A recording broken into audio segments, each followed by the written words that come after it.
नमस्कार, मैं हूं आयुष्मान खुराना। एनडीटीवी डिटॉल के इस बेहद खास कार्यक्रम बनेगा स्वस्थ इंडिया में आपका स्वागत है। 10 साल से, जी हां, 10 साल से एनडीटीवी और डिटॉल मिलकर ये मुहिम चला रहे हैं। हर साल एक नया लक्ष्य, हर साल एक नई थीम। वैसे मेरा सौभाग्य है कि जो काम हमारे समय के महानतम अभिनेताओं में से एक अमिताभ बच्चन किया करते थे, उसे आगे बढ़ाने की जिम्मेदारी अब मेरे कंधों पर आई है। तो आगे बढ़ने से पहले मैं चाहता हूं कि अमिताभ बच्चन जी का अभिवादन करूं और भरोसा दिलाऊं कि जो रास्ता उन्होंने दिखाया उस पर हम चलते रहेंगे और पहुंचेंगे उस मुकाम तक जिसे उन्होंने नाम दिया है लक्ष्य संपूर्ण स्वास्थ्य का। बीते 9 सालों में हमने बहुत सारे लक्ष्य हासिल किए। हाइजीन पर काम किया, स्वच्छता की पाठशाला लगाई, अपने आसपास के 10 गज को साफ रखने की शपथ ली, स्वच्छता से स्वास्थ्य की ओर बढ़े। बीच में कोविड जैसी चुनौती आई जिसने सारी दुनिया को रोक लिया था, लेकिन हमारी मुहिम फिर भी चलती रही। बनेगा स्वच्छ इंडिया, बनेगा स्वस्थ इंडिया में बदला। हमने डॉक्टरों का सम्मान किया जो कोविड के दौरान लोगों की जान बचाने में लगे रहे। आज़ादी का अमृतकाल में हमने तय किया कि किसी को पीछे छूटने नहीं देंगे। हमने एक धरती, एक परिवार, एक स्वास्थ्य की बात की। ये बताते हुए मुझे गर्व हो रहा है कि इन वर्षों की इतनी सारी मेहनत का फायदा 2 करोड़ 40 लाख बच्चों तक पहुंचा। ये छोटी बात नहीं है। आज 2 अक्टूबर है, उस महात्मा का जन्मदिन जिसके छू लेने भर से गुलाम सोया भारत जाग उठा था। महात्मा गांधी ने हमें एक नई सभ्यता का मंत्र दिया, वो सभ्यता जो अधिकतम सादगी और सफाई के सहारे चलती है। ऐसी सभ्यता जो मन और शरीर दोनों से स्वच्छ रखती है, स्वस्थ रखती है। हम गांधी जी के बच्चे हैं और उनकी सिखाई हुई राह में हमें आधुनिक समय की बहुत सारी बीमारियां बचाती हैं। तो महात्मा गांधी को याद करते हुए हम शुरू करते हैं अपने 10वें साल की मुहिम 10 का दम।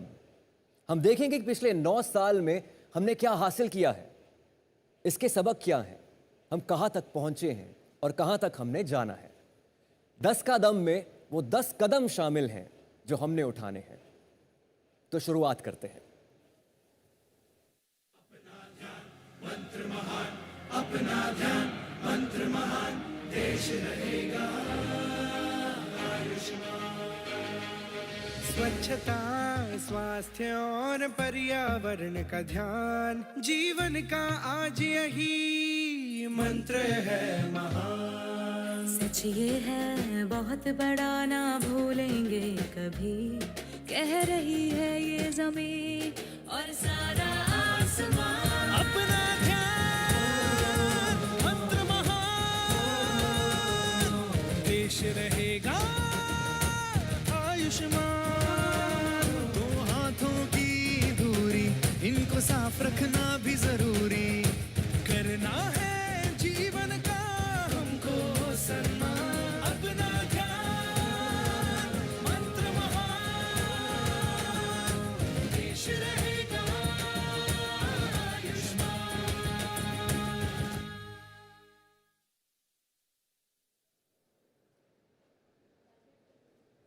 9 सालों का सिलसिला अब अपने 10वें साल में है। जैसे कि अभी थोड़ी देर पहले आयुष्मान बता रहे थे, ये मुहिम इतनी लंबी चली है। आप ये समझ लीजिए कि अक्सर हाइजीन, हेल्थ, इन सब मुद्दों को ऐसा माना जाता है कि ठीक है, हैं, कोई बात नहीं, इसके बारे में ये पॉलिटिक्स और उन सब चीज़ों के मुकाबले ये उतनी ज़रूरी बात नहीं है, ये हल्की बात है। लेकिन सोचिए 9 साल तक ये कैंपेन चलाना, 9 साल में 650 घंटे की प्रोग्रामिंग करना, लगातार देश के अलग अलग कोनों में रैकेट के साथ साझेदारी करना और ज़मीन पर एक छाप छोड़ना, ये अपने आप में एक बहुत बड़ी उपलब्धि बन गई। और आज इसी उपलब्धि का 10वां वर्ष है। मैं स्वागत करना चाहता हूं मंच पर संजय पुगलिया, हमारे एडिटर इन चीफ, यहाँ पर मंच पर हमारे साथ जुड़ गए हैं। आयुष्मान तो आप जानते ही हैं, कार्यक्रम की शुरुआत ही आयुष्मान ने की। आपका बहुत बहुत स्वागत है एनडीटीवी और डेटॉल परिवार में और बनेगा स्वस्थ इंडिया इस मुहिम में। It's an honour, thank you so much. और my colleague Ambika, thank you very much. She has also been an integral part of this campaign and continuously with us. Welcome. Thank you, Sanjay. मैं अब संजय पुगलिया जी से बोलूँगा कि if you could say a few. शुक्रिया संकेत। ये एक बहुत बड़ा मौका है। मैंने ऐसा कम देखा है देश में या दुनिया में कि कोई कैंपेन एक चैनल के साथ, एक नेटवर्क के साथ मिल करके डेटॉल की जो कंपनी है रैकेट बेंकाइज़र, इतना लंबा कैंपेन चलाए और 10 साल उसके हो जाएं। तो मैं तो इस बनेगा स्वस्थ अभियान के बारे में यही कहूँगा कि आयुष्मान भव, गौरवशाली भव।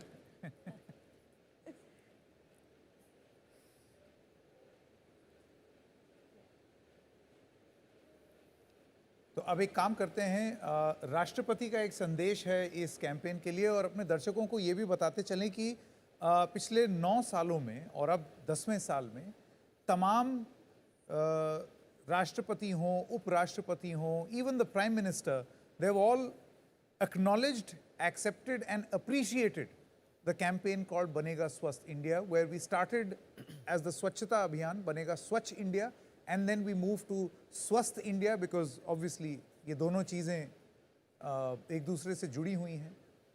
तो राष्ट्रपति द्रौपदी मुर्मू का क्या संदेश है, आइए सुनते हैं। आज गांधी जयंती के परम पावन अवसर पर मैं राष्ट्रपिता महात्मा गांधी की पूर्ण स्मृति को सादर नमन करती हूँ। महात्मा गांधी के जीवन से तथा उनके विचारों से व्यक्तिगत, सामाजिक तथा आध्यात्मिक सुधार की अनगिनत शिक्षाएं मिलती है। गांधी जी कहते थे कि स्वच्छता के अभाव में स्वराज सार्थक नहीं होगा। स्वच्छता को वे शारीरिक स्वास्थ्य तथा आध्यात्मिक सुचिता के लिए अनिवार्य समझते थे। Cleanliness is next to godliness, इस महत्वपूर्ण कथन का गांधी जी अक्सर उल्लेख किया करते थे। पर्सनल हाइजीन के महत्व के बारे में गांधी जी से जुड़े एक संस्मरण को साझा करना मुझे अच्छा लगता है। एक बार गांधी जी ने कस्तूरबा से बच्चों के लिए एक स्कूल शुरू करने का आग्रह किया। कस्तूरबा ने पूछा कि वे बच्चों को क्या पढ़ाएंगे। गांधी जी ने कस्तूरबा से कहा, बच्चों की शिक्षा का पहला पाठ स्वच्छता है।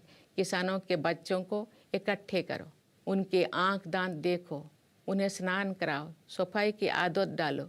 ये कम शिक्षा नहीं है। बच्चों में स्वच्छता का संस्कार पड़े और उन्हें संतुलित आहार मिले तो पूरी पीढ़ी स्वस्थ होकर आगे बढ़ेगी। सरकार ने स्वच्छ भारत, स्वस्थ भारत की निर्माण की दृष्टि से अनेक अभियान चलाई है तथा उन्हें जन आंदोलन का रूप दिया है। हाल ही में 27 सितंबर के दिन में India smart cities award ceremony के लिए इंदौर गई थी। वहाँ जगह जगह पर बोर्ड लगा हुए थे जिन पर लिखा था, स्वच्छता का आनंद लीजिए, आप इंदौर में हैं। मुझे इंदौर के सामान्य निवासियों की स्वच्छता के प्रति निष्ठा के उदाहरण भी सुनने को मिले। मैं चाहूँगी कि मीडिया के लोग स्वच्छता और स्वास्थ्य से जुड़ी अच्छे उदाहरण से लोगों को अवगत कराएं। ऐसे प्रयासों से जन जागरूकता बढ़ेगी और व्यवहार परिवर्तन भी हो सकेगा। मैं निरंतर 9 वर्षों से बनेगा स्वस्थ भारत वार्षिक कार्यक्रम को जारी रखने के लिए आप सबकी सराहना करती हूँ और 10वें वर्ष में प्रवेश करने के लिए बधाई देती हूँ। मुझे ये जानकर विशेष प्रसन्नता हुई है कि हाइजीन और न्यूट्रिशन से जुड़े आपके कार्यक्रम ने बड़ी संख्या में बच्चों तक अपनी पहुँच बनाए हैं। जब हमारे देश हेल्थ और हाइजीन के और अधिक प्रभावी मानक प्रस्तुत करेगा तब वन वर्ल्ड हाइजीन के संदेश से संपूर्ण विश्व समुदाय को भी प्रेरणा प्राप्त होगा। मैं ये मंगल कामना करती हूँ कि बनेगा स्वस्थ भारत अभियान अपने लक्ष्यों को प्राप्त करे तथा देश की विकास यात्रा में सार्थक योगदान दे सके। धन्यवाद। जय हिंद, जय भारत। ये थी राष्ट्रपति Draupadi Murmu, and now we would like to welcome on the show Gaurav Jain, the Executive Vice President, South Asia of Reckitt. Thank you very much, Gaurav. It's been such an honor. 10 years. No, I must How say has the journey been? honor is all mine. I think every year I come to the show, it's a real privilege to be here. And I think being the 10th year, it's even a bigger privilege. And I was seeing what Ayushmann ji just said. And you remember back 10 years as to how we started. We started with 5,000 schools, and today we are in 9 lakh schools.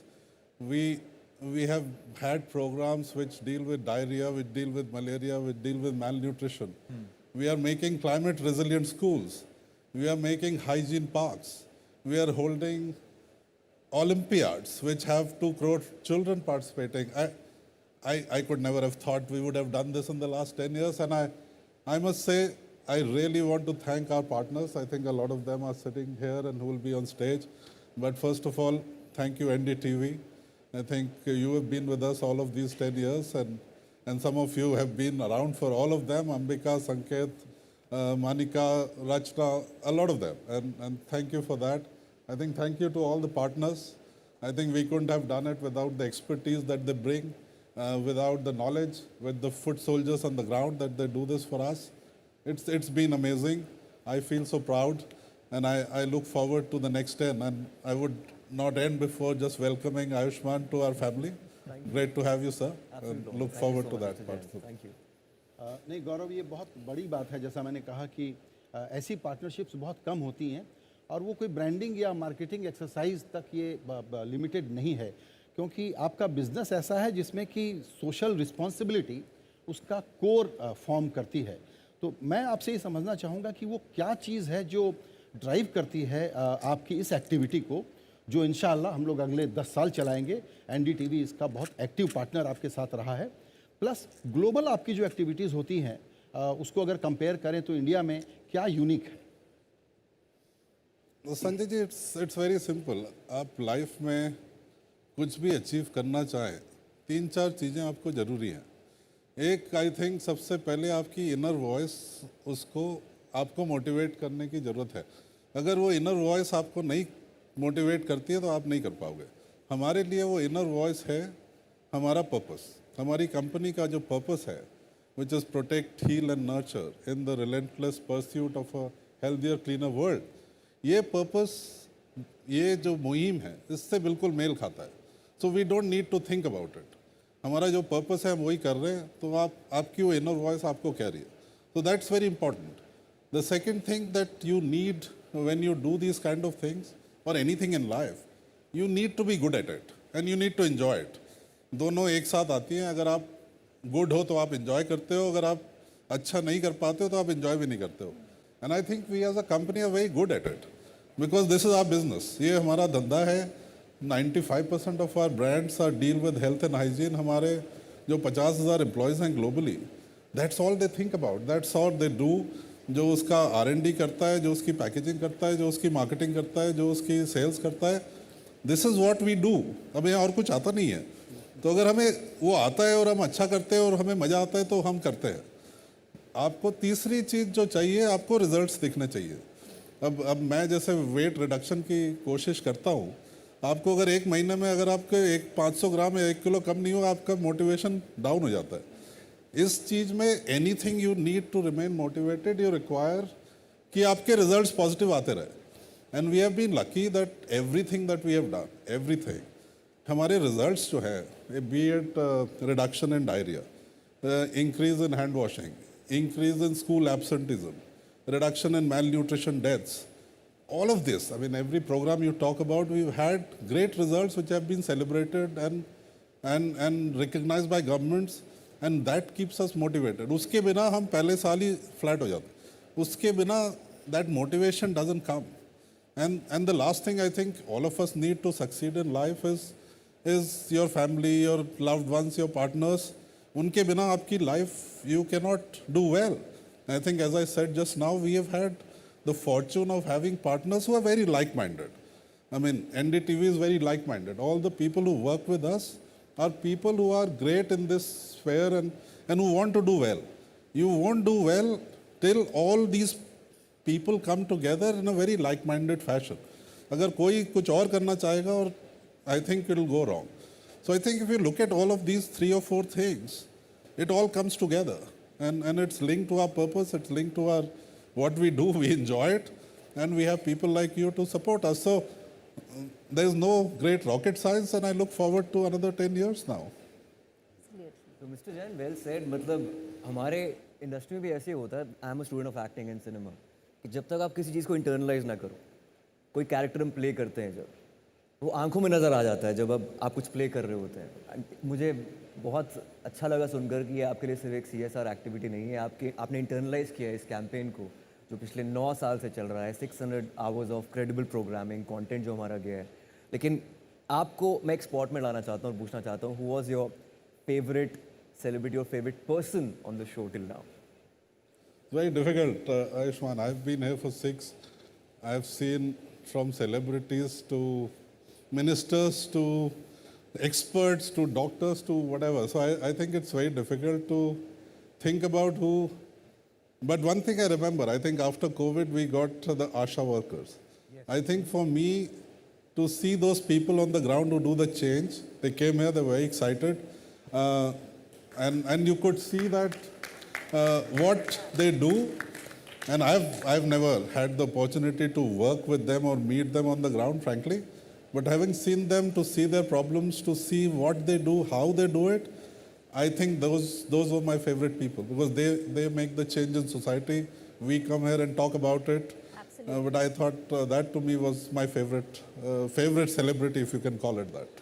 So, जो बिल्कुल I think grass root level पर काम करते हैं, जो change लेकर आते हैं, आई थिंक उनसे बड़ा कोई बड़ा हीरो नहीं है। They are the real heroes for sure. लेकिन एक और क्वेश्चन है कि आपका सबसे फन मोमेंट क्या था पिछले 9 सालों में? बहुत सारे मोमेंट्स होंगे Ayushmann ji. I think I get the opportunity through this show to see performers perform in front of me, which I don't get ever. So I think every one of them, the singers, the actors, the people like you, if I get an opportunity to meet you, has been amazing. So it's very difficult to say who has been favorite. But I remember, I mean, obviously you remember people like Sonu Nigam ji or Mika ji or Kailash Kher. I mean, their performances you remember. So I can only say everybody has been great, and I remember some of these very fondly. Yes, and I think together we've created such fun memories, over the years. But let's move on. Joining us now is Reckitt CEO Chris Litt. Thank you so much for joining us.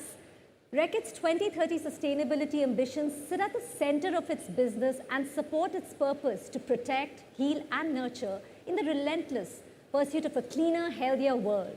Embedding sustainability across its business and throughout its value chain is a strategic imperative. Can you please share how do you see as a CEO of Reckitt? How do you see this, Mr. Litt? Over to you. At Reckitt, our sustainability work spans 3 key areas, each focusing on a different range of social and environmental challenges and ambitions. Purpose-led brands, healthier planet, and a fairer society. Purpose-led brands means we're using the power and reach of our brands, products, programs, and partnerships to have the biggest possible impact on the world's most urgent social and environmental challenges. Every time a consumer takes one of our products, like Dettol, into their home, they're putting our purpose into action. Thinking about a healthier planet means recognizing the connection between healthy people and them having a healthy community to live in. Working towards a healthy planet means we need to tackle climate change, protect biodiversity, conserve our use of water, and, where possible, reduce our carbon footprint. In building a fairer society, we are using our position as an employer of 40,000 people, as well as our relationships with our partners and suppliers, to build a fairer, more inclusive society for the people we work with across the globe. Sustainability and business success are inextricably linked. Businesses can only succeed in the long term if they are aware of the impact they have on people and the planet, work to create a more positive impact, and are transparent about how they do it. The Banega Swasth India campaign has been running for nearly a decade, successfully spreading the message of health and hygiene across India. As CEO of Reckitt, how do you see the role of such long-term partnerships in addressing global health challenges? Partnerships can provide a solid foundation for addressing global health challenges. We are enormously proud of Banega Swasth, and across Reckitt globally, we'll celebrate this important milestone, recognizing our 10 years of partnership. It is a model for success, and we're grateful to all of you for your continued leadership and joining us in our pursuit of a cleaner, healthier world.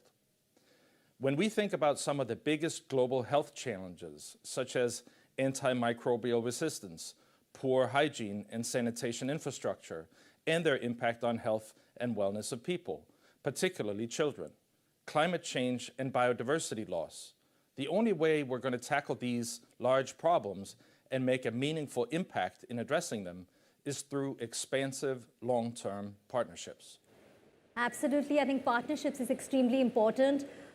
Mr. Litt, while Monday, today, 2nd October, has been day 2 for you in your new role as CEO of Reckitt, past 4 years into the company and attending the Dettol Banega Swasth India 4th time this year, what is your message to all those customers, consumers, partners, the government and civil society for lending relentless support? It's an honor to be here with you again. And I hope that everyone making this event a success, every partner and every person watching, knows you have the thanks of the whole Reckitt team for joining us and helping us bring our purpose to life. I'm enormously proud of the fantastic team we have in India, led by Gaurav, and the legacy of success our businesses there has. Together with the partners of Banega Swasth, we all know we have an opportunity to further strengthen this campaign. As well as celebrating the successes we've had to date, we must continue to innovate and find new ways to elevate Banega Swasth, including ensuring we leave no one behind. Well said, Chris. Tell us some things that you do personally to ensure healthy, holistic living. My family and I love exploring the outdoors. And even though my children are relatively young, they're great hikers. And we've been able to explore some remote areas of the world together. We've recently relocated to the UK, so my children are enjoying learning new sports. And as all the parents watching us today will know, that means I'm learning them too. And we're now playing European football in the backyard. I'm also enormously fortunate to be on a constant journey of learning. And since becoming CEO of Reckitt, a role I'm humbled and proud to have been asked to take, I've had the opportunity to connect with an even more diverse group of colleagues, customers, and consumers who've expanded my knowledge of this fantastic company in so many different ways. Fantastic. Thank you very much, Chris. And please relocate to India so that we can teach you a little bit of cricket, kho-kho. We have got a whole host of sports. Thank you so much for joining us, Chris. I believe Sanjay ji had a गौरव, एक चीज़ आपसे और समझना चाहेंगे हम कि आगे चलते हुए आपने क्लाइमेट रेजिलिएंट स्कूल की बात कही, तो आपके जितने स्टेक होल्डर्स हैं और उनके साथ जो काम आप लोग करते हैं और हम लोग करते हैं, उसमें नेक्स्ट प्रायोरिटीज़ क्या-क्या होनी चाहिए, जहां आपके ये सारे एफर्ट जो हैं वो कुछ इस तरीके से कंसोलिडेट करें कि आउटकम्स बड़े ही इस तरह के हों कि लोग उसको रिप्लिकेट कर पाएँ. So Sanjay ji, I've been involved in this for the last 6 years, and I've learned a lot about how we do these things, and it's a very intricate science, which was a learning for me. कि हम जब एक program करते हैं, we are in this business of behavior change across say 140 billion people, and what you require is you want to do the change not once, but you want to do it for their lifetime and hopefully their generation. तो अगर किसी आदमी ने आज hand wash की habit ले ली, आप ये थोड़ी सोच चाहते हैं कि एक दिन करो और भाई thank you very much. You have to somehow make that change happen for his lifetime, for his family, and then hopefully the next generation. So there's a lot of work that goes in, which was a big learning for me in the last 6 years. कि how are these programs done and how do you get the maximum impact out of them? एक तो होता है कि हम we do this on a very human-centric basis, because you're dealing with humans, you're dealing with lots of people around, and you want to change their behavior for the positive. So what you do is basically try to get peer-to-peer learning. एक आदमी को आपने lecture दे दिया, उससे कुछ नहीं होगा. आपको things like नुक्कड़ नाटक हो, folk songs हो, म्यूजिक हो, हमने टॉकिंग पेंटिंग्स बनाई कि जिससे बच्चे जाके उसका QR कोड करें, उससे आपको कुछ सीख मिले, और वो बहुत सारे बच्चे जाते हैं, तो you tend to, so that's one part of the story. The second is whatever work we do, we are linked to the Sustainable Development Goals. So you know there are 17 of them from the UN. In every country in the world, every state government, every municipality in India is following that to improve their status on those. So it's very important you are linked to that. Because अगर आप link नहीं होंगे तो आपको government का support नहीं होगा, government का सपोर्ट नहीं होगा तो ग्रास रूट काम नहीं होगा, कुछ नहीं होगा. तो हम मेनली तीन चीज़ों पे काम करते हैं, एक हेल्थ, एक सैनिटेशन और एक partnerships. And there's some part of our work which also goes into a fourth one, which is climate change. So it's important that we link whatever we do to these global 17 SDGs, which is what we do. The other thing we do is we are all science-based. Everything that we do is science-based, which is obviously leads to better outcomes and better improvements in whatever we do. The fourth thing I would say is scalability. In India, आप एक चीज़ पूरे देश में एक साथ कभी नहीं कर सकते हो, आपको ज़्यादा पता है मुझसे. So what we do is we test things in districts and we perfect them. तो हमारा जो स्कूल प्रोग्राम है, हम 4000 स्कूल से 10 साल पहले थे, आज 9 लाख स्कूल पे. It's been perfected. हमारा मेल न्यूट्रिशन प्रोग्राम हमने 2 डिस्ट्रिक्ट इन महाराष्ट्र स्टार्ट किया, अमरावती और नंदुरबार. वी सेड हम कोई भी डेथ नहीं होने देंगे मेल न्यूट्रिशन से, which used to be about 5000 kids a year which were dying. We had 0 deaths. For 2 years we perfected it, and now we are expanding it to about 8 or 10 more districts because the state government said this is a good model to have. We have a diarrhea program. We have the birds and the bees program, which we do in the northeast. हमने 5 state से north east में start किया, फिर पूरा north east हुआ, और अब गुजरात और दिल्ली उसे ले रहा है क्योंकि they saw the results of what happened there. So scalability of our programs is what makes the impact. The fourth one is a research orientation, which was a huge learning for me, and Indra ji is here and she is a master of all this. But when you go and do behavior change in a village or a community, I didn't realize कि you see many things that could be different between house to house. तो अगर आप सोचें कि एक house में head of the family is a male, उसके पास टीवी है, उसके पास एक्सेस टू हाइजीन प्रैक्टिस है, उसको फ्रंटलाइन वर्कर्स का एक्सेस है, और we also measure the stress levels. I mean everybody has stress but there ways to measure it. तो उसका स्ट्रेस कम है या ज़्यादा है versus the other guys. So the inputs you give to this household versus the other house holds will be different because the way they change their behaviour will be very different. So even in a village you have to use different techniques to basically make this change happen, and that's very tricky. I mean, and therefore you have to perfect it, and then once you scale it out you need to perfect it more, and then there comes the whole thing about innovation and renovation. So we have learnt a lot as we go along कि जो चीज़ आपकी north east में चलती है वो south में नहीं चलेगी शायद. The way of talking will not work. So आपको उसको कल्चरल न्यूआंस, उसकी लैंग्वेज, उसके लोकल डायलेक्ट, उसकी लोकल हैबिट्स, वो सबको आपको इंटीग्रेट करना पड़ता है. And then the whole concept of nudges, that to nudge a school children to a teacher to a community worker to frontline worker to the government worker is all different. So all of these things come together to get a program on the ground, to get it going, and then to see the results. And I think I'm looking forward to more of this happening. I'm looking forward to the digitization of things which is happening in the medical world. How can we use that to have faster results, broader results, and all that is yet to come. एक brief point मैं और touch करना चाहूँगा इस पर आपसे. देखिए, इस पूरे काम में सेंटर, स्टेट, कम्युनिटी, लोग, इनका तो एक्टिव पार्टिसिपेशन हो ही जाता है. मुझे लगता है क्रिटिकल रोल है लोकल बॉडीज़ का, लोकल गवर्नमेंट्स का. उनको जहाँ तक नज करने का सवाल है, जाहिर है कि एक थोड़ा सा वीक लिंक है इस पूरे चेन में. वो एक्सपीरियंस आप लोगों का कैसा रहा है? सर, इतना डिफिकल्ट नहीं है. I mean today the way the government is working, everybody, I mean I was surprise. 6 साल पहले मैं पहले किसी डिस्ट्रिक्ट कलेक्टर से मिला. There is a report card that they follow, and it's kind of linked across the country. So आप the language you speak to any district collector in this country is similar. उसको भी वही चीज़ें चाहिए जो government at the top prime minister को चाहिए. वो भी कहता है कि जी मेरा हेल्थ इंडिकेटर आप ठीक कर दीजिए, मेरे यहाँ सीवेज की प्रॉब्लम है वो ठीक हो जाए, मेरे यहाँ पानी की प्रॉब्लम है ठीक हो जाए. So once you go and show results, हमने अगर कहा कि आपका मेल न्यूट्रिशन अगर आपका एजेंडा है, हमारे पास एक प्रोग्राम है, you will have the same. They will completely bye and से हाँ जी आप आइए, आप प्लीज़ ये मेरी प्रॉब्लम सॉल्व करिए क्योंकि आप कर चुके.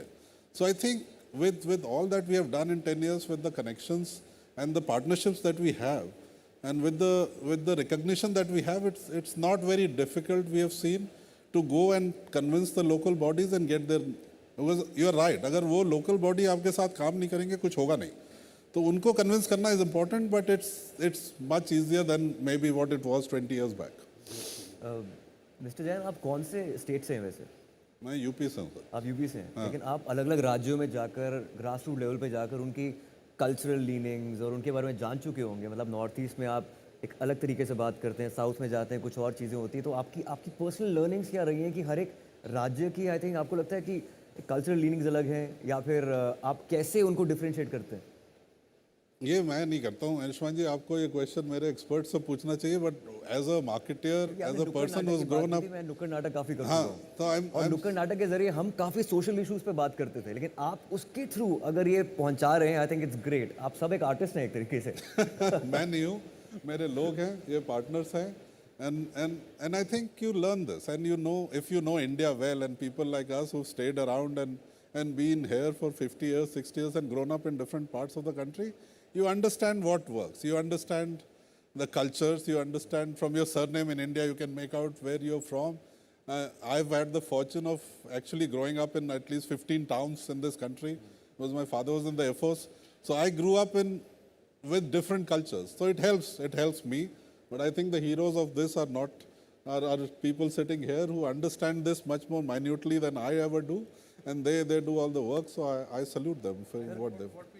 Through the course of this program, we'll be speaking to many of them also, so that you get an idea of, what Reckitt has been able to do with the help of this partnership. लेकिन हमारे साथ बने रहिए, क्योंकि अब एक ऐसे मेहमान हमारे साथ जुड़ने जा रहे हैं जो कि लगातार पिछले 10 साल से, आप ये समझिए कि एक तो होता है कि शो पर आ जाना, और एक होता है एक रूहानी रूप से इस शो से और इस मुहिम से जुड़ना. हमारे साथ अब मौजूद हैं सड़क परिवहन और हाईवेज मंत्री नितिन गडकरी. आपका बहुत बहुत स्वागत है गडकरी जी एनडीटीवी के इस कार्यक्रम में. ये 10वां सीज़न है बनेगा स्वस्थ इंडिया का, और ये बताते हुए, जैसे अभी दर्शकों को भी बताया, बड़ी खुशी हो रही है कि आपने भी हमेशा इसकी बात की है, इसमें हमेशा आप शामिल हुए हैं अपने व्यस्त कार्यक्रम से समय निकाल करके. इस 10वें साल में 10 साल बाद ऐसे सब्जेक्ट को, जिसको हम अक्सर, जैसे अभी थोड़ी देर पहले बात कर रहे थे, कि बहुत ज़रूरी नहीं समझा जाता है, नकार दिया जाता है, पॉलिसी में भी कहीं ये पीछे चला जाता था. आपको क्या लगता है कि स्वास्थ्य या हेल्थ जैसी चीज़ें, इनके बारे में सोचना, समझना, और क्योंकि आप सरकार में हैं, उसको केंद्र बिंदु बना करके काम करना कितना ज़रूरी है? सबसे पहली बात तो यह है कि मैं आपको बहुत बहुत धन्यवाद दूंगा, क्योंकि पिछले अनेक सालों से मैं 2 अक्टूबर में आपके कार्यक्रम में शरीक होता हूँ, और मैं दिल से जुड़ा भी हूँ. पहली बात तो ऐसी है कि हमारी सोसाइटी की, देश के 3 इम्पॉर्टेंट पिलर्स हैं: ethics, economy, ecology and environment. और प्रदूषण के कारण, air pollution, water pollution, sound pollution, हमारे स्वास्थ्य के ऊपर उसके बहुत गंभीर परिणाम हो रहे हैं. दिल्ली जैसे शहरों में जो अध्ययन किया गया, ये प्रदूषण से हमारी ज़िंदगी 10 साल कम हो रही है. और इसलिए मेरा सुझाव ये है कि महात्मा गांधी जी ने जो स्वच्छ भारत अभियान शुरू किया, और मोदी जी ने इसको बहुत बड़ा वजन दिया, तो अब हम लोग कचरे में हम लोग वैल्यू क्रिएट करें. तो मैं अक्सर एक बात कहता हूँ कि knowledge to wealth, innovation, entrepreneurship, science, technology, research, skill and successful practices, we name it as knowledge. And knowledge to wealth, ये जैसे हमारे लिए फ्यूचरिस्टिक इम्पॉर्टेंट है, वैसे waste to wealth. No material is waste, no person is waste. It is depending upon the appropriate technology and appropriate vision of the leadership that you can convert waste into wealth. मैं 2 अनुभव आपको बताता हूँ. मथुरा का 90 mld sludge हमने hybrid annuity में project लिया. 40% सरकार ने दिए, 60% उन्होंने इन्वेस्टर लगाया. मैं वाटर रिसोर्स मंत्री था, और वो 90 mld स्लज को शुद्ध करके वो पानी इंडियन ऑयल को दिया, रिफाइनरी को. वो 20 करोड़ साल के दे रहे. प्रोजेक्ट पूरा हुआ, यशस्वी हुआ. तो मैं ये मानता हूँ कि वेस्ट पानी को भी हम नागपुर म्यूनिसिपल कॉर्पोरेशन में 300 करोड़ रुपए वेस्ट वाटर शुद्ध करके बेच रहे हैं. तो मुझे पावर जनरेशन के लिए, तो मुझे लगता है कि वेस्ट में वैल्यू अगर क्रिएट करेंगे तो होगा.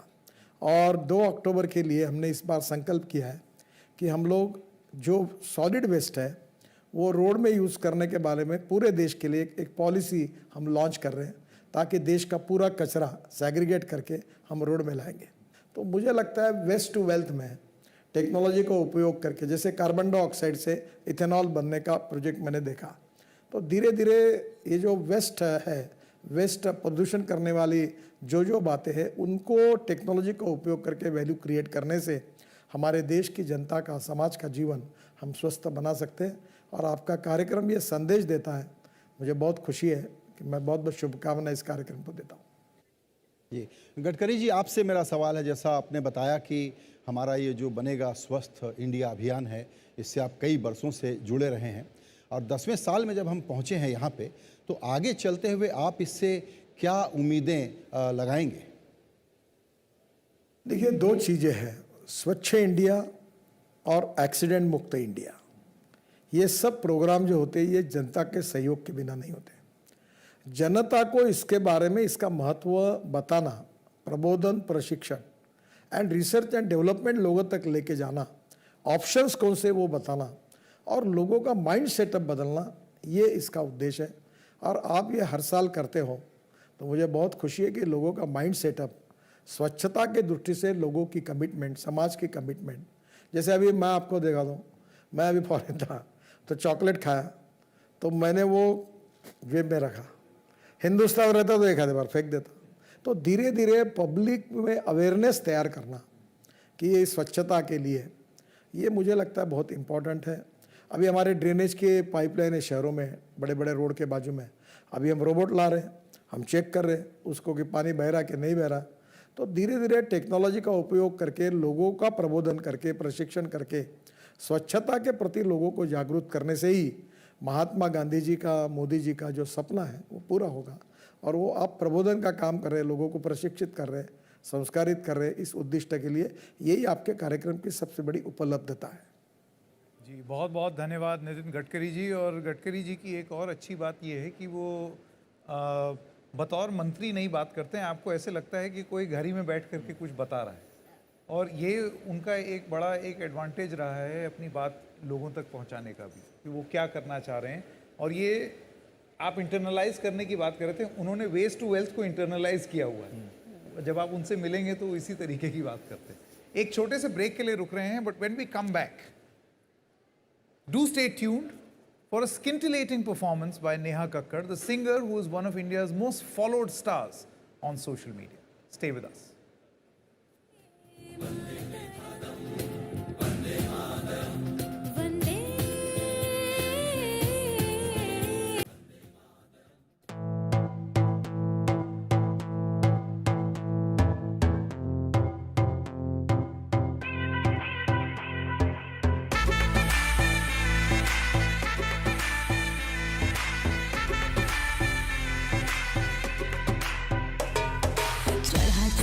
सुरूर है, असर तेरा ये जरूर है, तेरी नजर का कसूर है।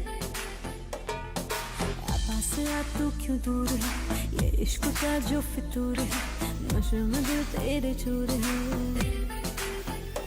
अब तो होश ना खबर है, ये कैसा असर है, होश ना खबर है, ये कैसा असर है, तुमसे मिलने के बाद दिल भर, तुमसे मिलने के बाद दिल भर।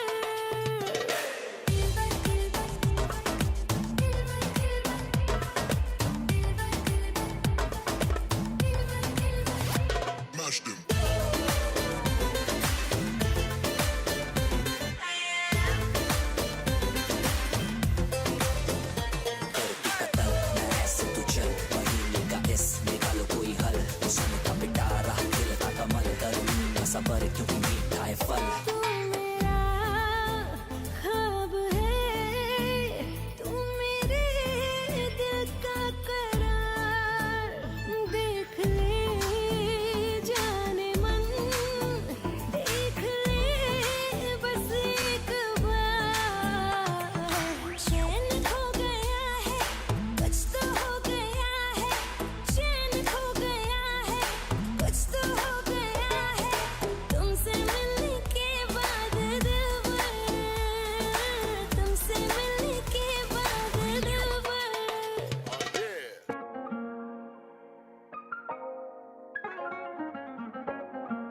ਕਹਿੰਦੀ ਨਹੀਂ ਚਾਹੀਦਾ ਉਮਰਾਂ ਦਾ ਵਾਦਾ ਮੈਂ ਪੁੱਛਿਆ ਫੇਰ ਕੀ ਚਾਹੀਦਾ ਹੈ ਤੈਨੂੰ ਪਤਾ ਹੈ ਕੀ ਕਹਿੰਦੀ ਕਹਿੰਦੀ ਬੈਲੈਂਸੀਆਗਾ ਬੈਲੈਂਸੀਆਗਾ ਵਿੱਚੀ ਫੈਂਡੀ ਪਰਾਡਾ ਬੈਲੈਂਸੀਆਗਾ ਬੈਲੈਂਸੀਆਗਾ ਮੈਨੂੰ ਪੈਸਾ ਨਹੀਂ ਚਾਹੀਦਾ ਮੈਨੂੰ ਪਿਆਰ ਚਾਹੀਦਾ ਮਾਹੀ ਸੋਹਣਾ ਤੂੰ ਸੋਹਣਾ ਦਿਲਦਾਰ ਚਾਹੀਦਾ ਬੈਲੈਂਸੀਆਗਾ ਬੈਲੈਂਸੀਆਗਾ ਵਿੱਚੀ ਫੈਂਡੀ ਪਰਾਡਾ ਬੈਲੈਂਸੀਆਗਾ बलेंसियागा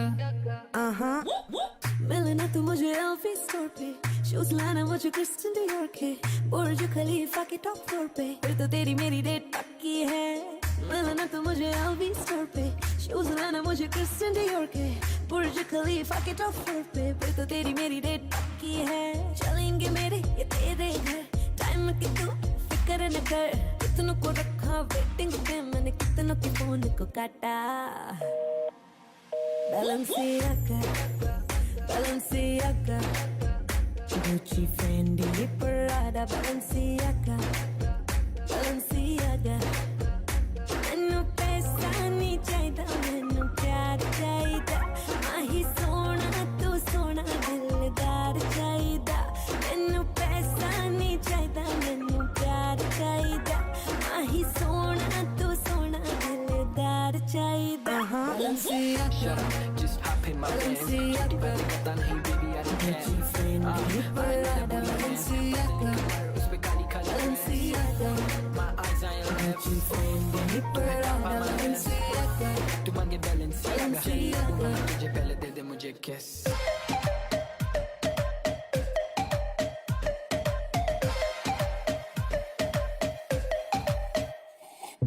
सामने सलोनी अदाएं मनमोनी तेरी जैसी ब्यूटी किसी की भी नहीं होनी ठंडे की बोतल में तेरा ओपनर तुझे गट गट बाटी लूं कोका कोला तू शोला शोला तू कोका कोला तू शोला शोला तू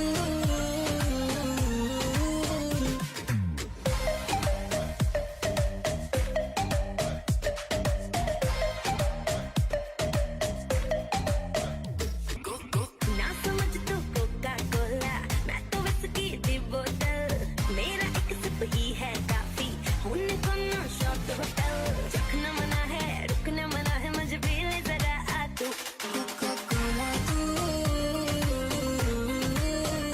शोला शोला तू कोका कोला तू शोला शोला तू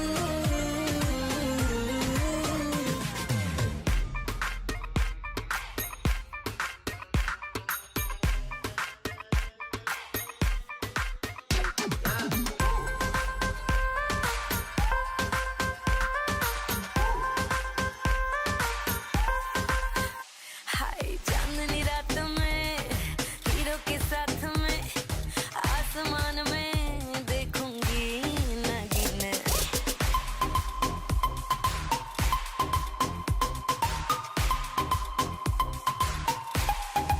डिस्को लाइट्स में हुई एक्साइटमेंट नाच नाच के निकलेंगे पसीने धीमे धीमे धीमे धीमे धीमे धीमे धीमे धीमे धीमे धीमे धीमे धीमे धीमे धीमे धीमे मेरा मेरा सीना सीना सीना सीना सीना सीना सीना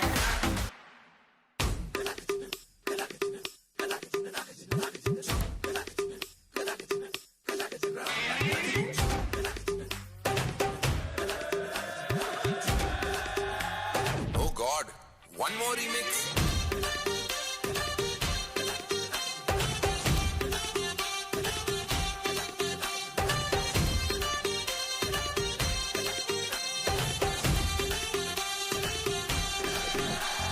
जहाँ जहाँ जाऊँ मेरे पीछे पीछे आए गली गली के आशिक तो मेरा होना चाहे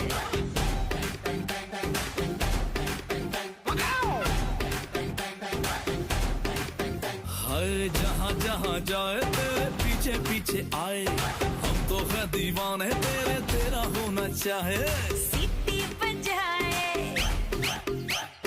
नखरे दिखाए सीटी बजाए नखरे दिखाए बीच सड़क में हाय नाम मेरा पुकारे ओ करके इशारे ओ लड़का ओ लड़का ओ लड़का आंख मारे ओ लड़की आंख मारे ओ लड़की आंख मारे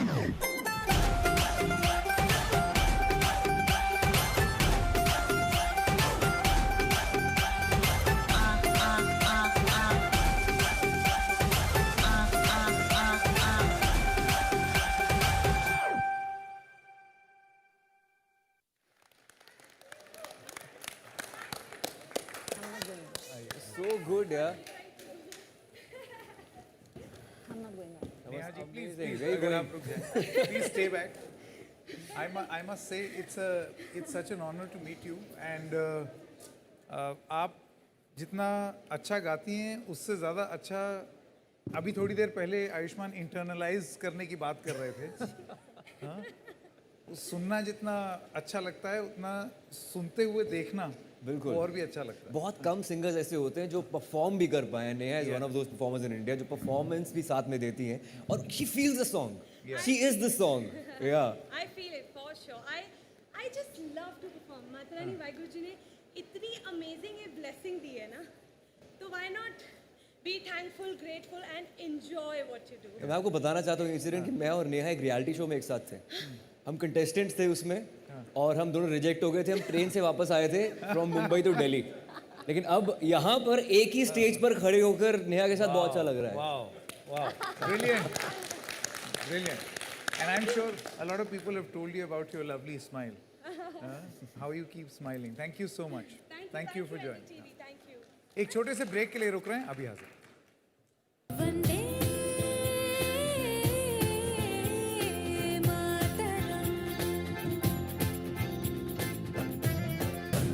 मातरम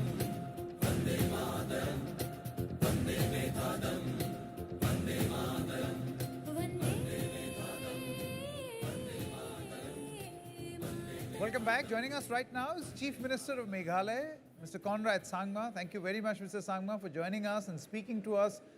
You've constantly been pushing to ensure healthcare as a sector is bolstered in Meghalaya, your state, and there is improved healthcare accessibility in your state. Can you tell us about the challenges that you have faced in this process? I mean, we can start with three. So first of all, thank you so much for having me on the show, and thank you for always hosting this program every Gandhi Jayanti. And I wish all of you a very happy and a meaningful Gandhi Jayanti. This is a new chapter in one sense because you have started the health aspect this year, and it's very crucial because health is, of course, one of the most important social sectors for any government to provide to the people in the society. But Meghalaya, of course, being a very difficult terrain, we have different challenges compared to other parts of the country. First of all, of course, remoteness. Our villages are very, very remote. Being a small state, in spite of that, we have 6,800 villages in our state, and hence connectivity to these villages becomes an issue. Technology plays an important role. So we are using drones, for example, today to deliver medicines to different locations. So those kind of challenges are there. Number two, in large infrastructure. So we have a large number of villages, and hence we need large number of infrastructures, sub-centers, PHCs, CHCs. So for that also, in the last 5 years, since we've been in the government, this is our second term, we have been focusing a lot on improving the overall infrastructure to the grassroots level. Third, and the very most important part, is the manpower. We have had a huge shortage of doctors, but in the last 5 years, we have reformed the overall recruitment process by coming up with recruitment boards that will allow the recruitment of doctors in a very, very swift manner. So today, in a matter of 2 months' time in the last couple of years, we were able to appoint and give full all the doctors in all the centers that were required. So these were the basic challenges, but of course there are many more, but I would say these would be the most important ones. Mr. Sangma, I have actually shot in Meghalaya, Shillong, around a lot of areas in the villages for my film Anek, and we've been also reading that one of the key initiatives you have taken is the establishment of a public health and specialist cadre system within the medical department. So what will this do and how will it help? Yes, Ayushmann, I've seen your movie, so it was very nice. So great to see you again. But yes, the overall recruitment system and the entire specialist cadre system that we have is allowing us to, in fact, address the major issue, which I said, of manpower. And no matter what kind of infrastructures you have, no matter what kind of accessibility that is there, ultimately it boils down to the manpower requirement. And hence, this entire system that we've created has allowed us now to almost completely have the necessary manpower.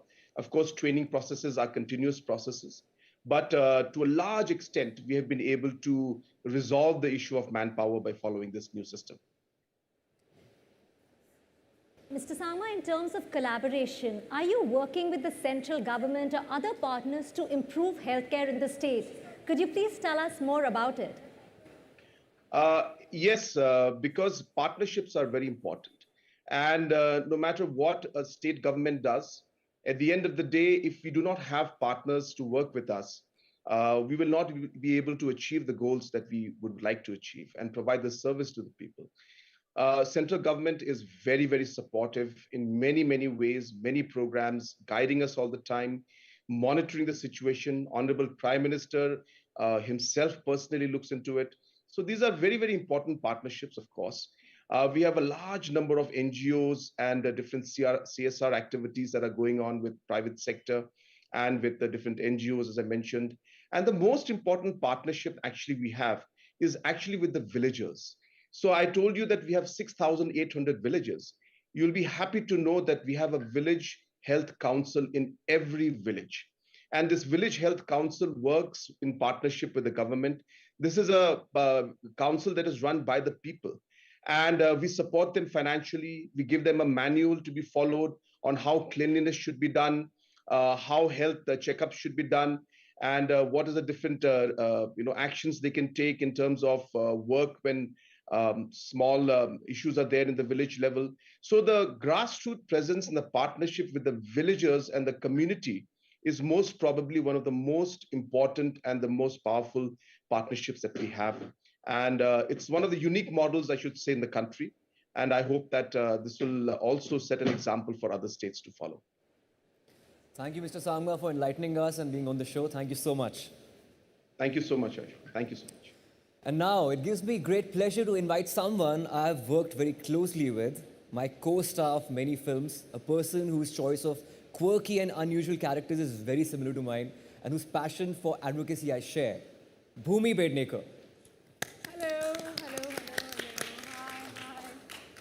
Hi. Bhumi, among many things we've done together, I'm glad you're on the show. And मैं UNICEF India का एक हिस्सा हूँ, मैं national ambassador हूँ उसका.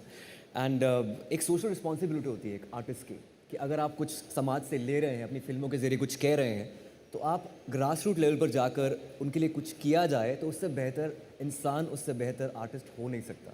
तो आप अपने इनिशिएटिव के बारे में बताइए.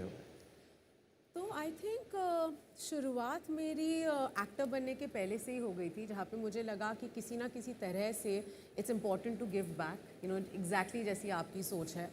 एंड छोटे छोटे चीज़ें करते थे हम, लाइक लिटरली जब कोई नेचुरल कैलामिटी होती थी, a small thing like you know just going around the area कि आप चंदा जाके इकट्ठा कर लो, यू नो, तो वहाँ से ही आप में एक स्पिरिट आती है to give back, to do something for the community. वो करते करते एक्टर बन गई और फिर रियलाइज़ हुआ that there is a large audience जो मेरी बातें सुनना चाहती है. और मैं फिल्मों के थ्रू भी मुझे रियलाइज़ हुआ कि सिनेमा एक इतना इम्पॉर्टेंट मीडियम है जिसके थ्रू हम एक बदलाव ला सकते हैं.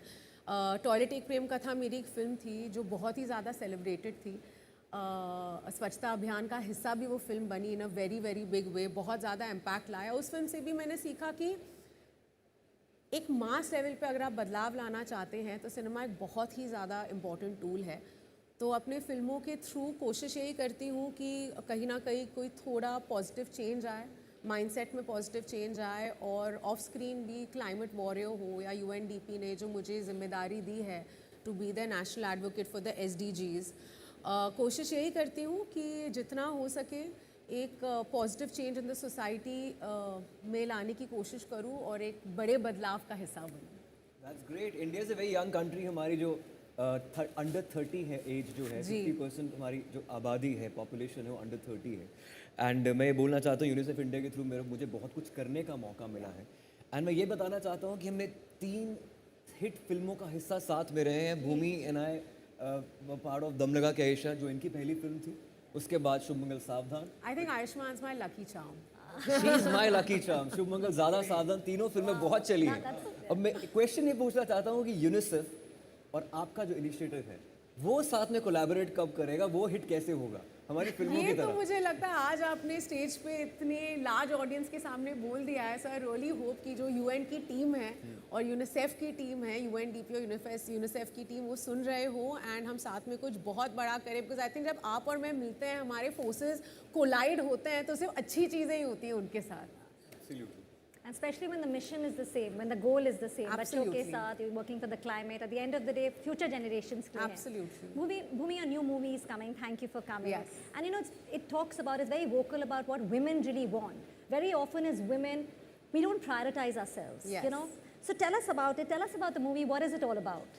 Well, as you rightly said, the film is against patriarchy. The film is against liberation. The film is about liberation. It is about equality. It's a comedy. The narrative is extremely funny.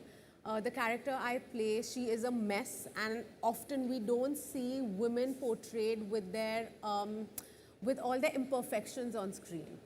For me, I feel showing an imperfection is the most perfect way of portraying a character, and that's exactly what Kanika Kapoor is.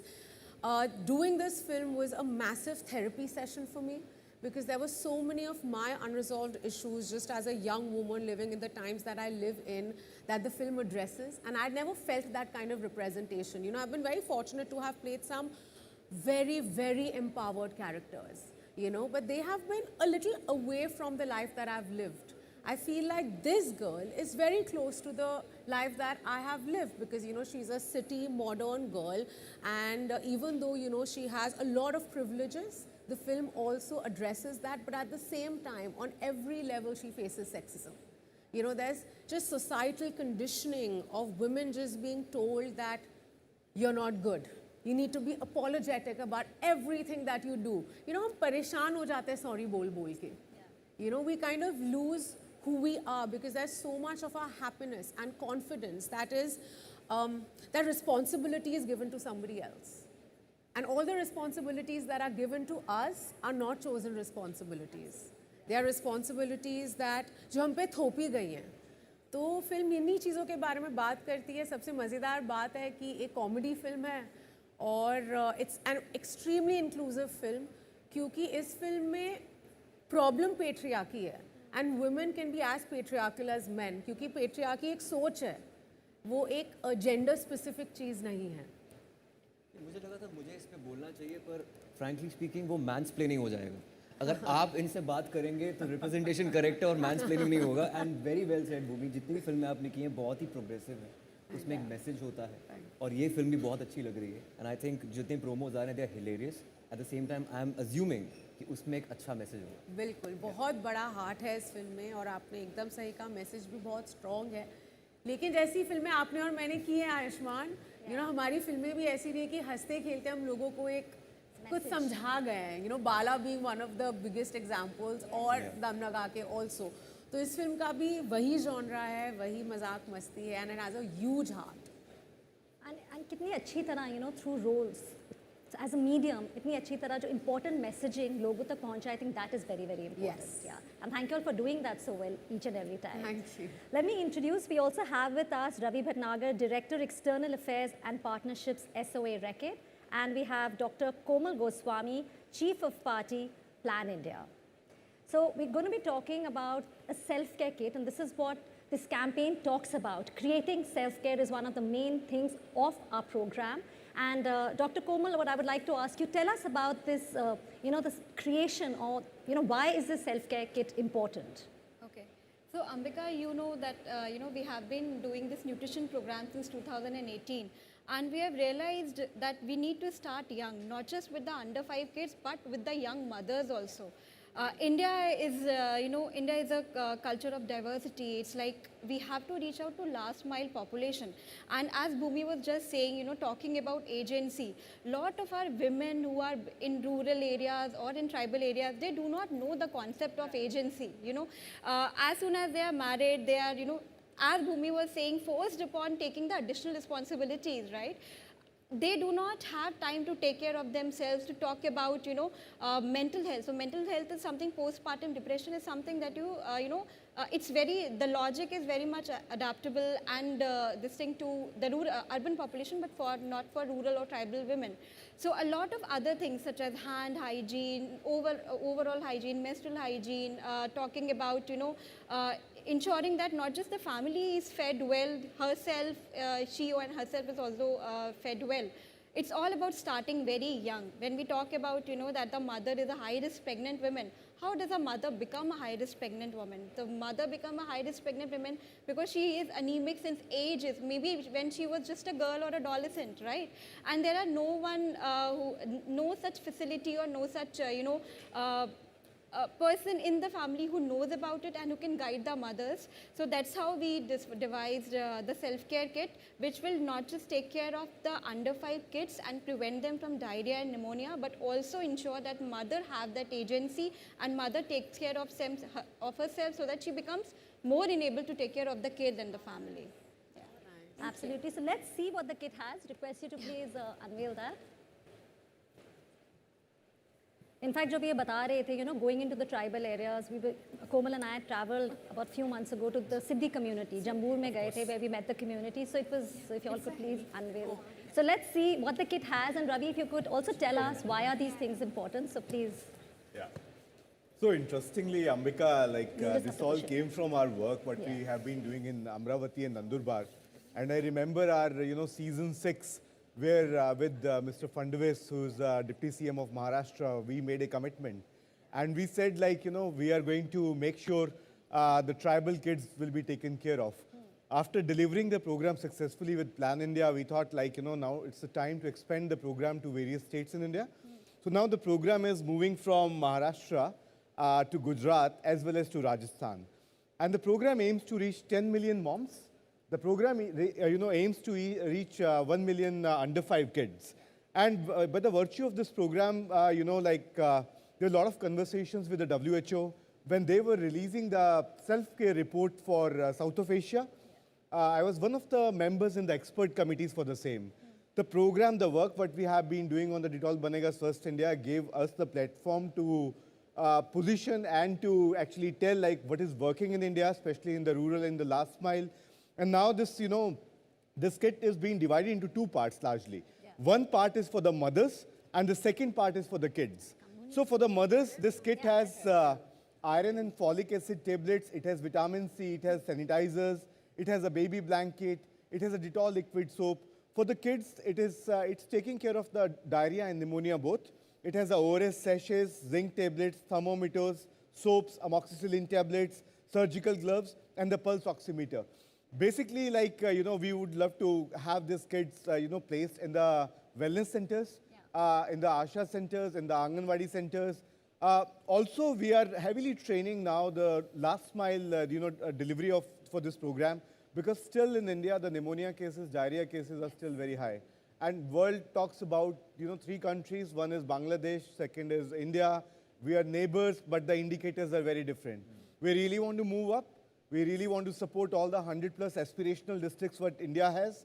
And this is our firm commitment, along with Plan India. We're going to take it to the last mile. Thank you so much for explaining that well. And I think, all these things are very easy, doable, like having an iron, folic acid, which every pregnant woman needs to have. But, the importance of having a vitamin C tablet with it for the absorption. So I think creating awareness for the mother and then breaking the intergenerational cycle that only if a mother is healthy, will the child be healthy. So I think that's what it's important. Like even if you look at urban cities, Yeah. if my mother is not well, she will completely ignore herself because that is societal conditioning. है ना, उन्हें सिर्फ लगता है कि नहीं, जब तक वो एकदम till they don't reach the tip of it, they will not do anything about it. Most times they feel embarrassed, they feel ashamed, and also ना हमें बताया गया कि हम बहुत strong हैं, हम दर्द ले सकते हैं. Like even if you think of period pain that women have to go through, you know, most times it is just dismissed. And only if you go through it do you understand. For आपने और मैंने एक बार इस बारे में बात की थी सर, अगर आपको याद हो, it is just completely dismissed because we are just taught to take the pain. And if you don't take it, you are completely dismissed, saying कि बाकी लोगों को देखो. But none of us should endure this pain.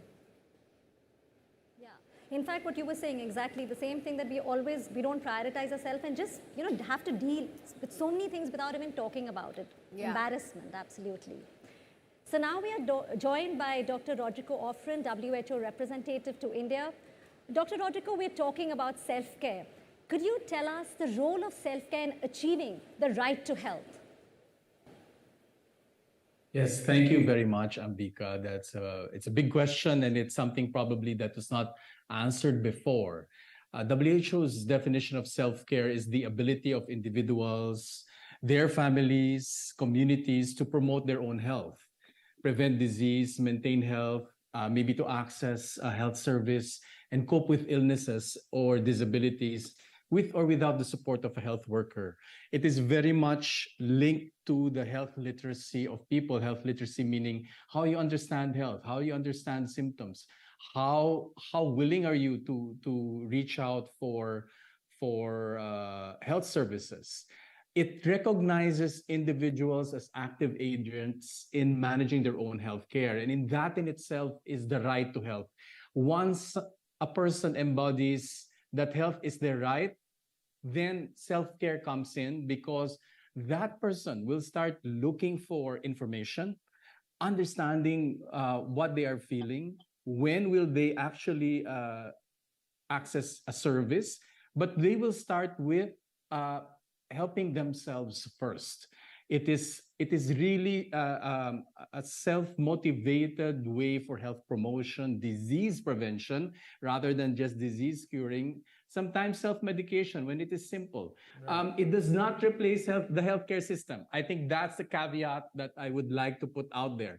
It doesn't mean we're saying self-care is important, then everybody just goes and does this themselves. It is that engagement right at the outset, understanding your body, understanding the symptoms you have, understanding basic illnesses and symptoms, and doing something about it. It provides additional choices and options for healthcare and does not at all replace the healthcare system. Rodrigo, you know, you see, India is the pharmacy capital of the world. We export vaccines to the world, but the most important question is, are we using those vaccines effectively in India, especially because the government of India is also focusing on Mission Indradhanush?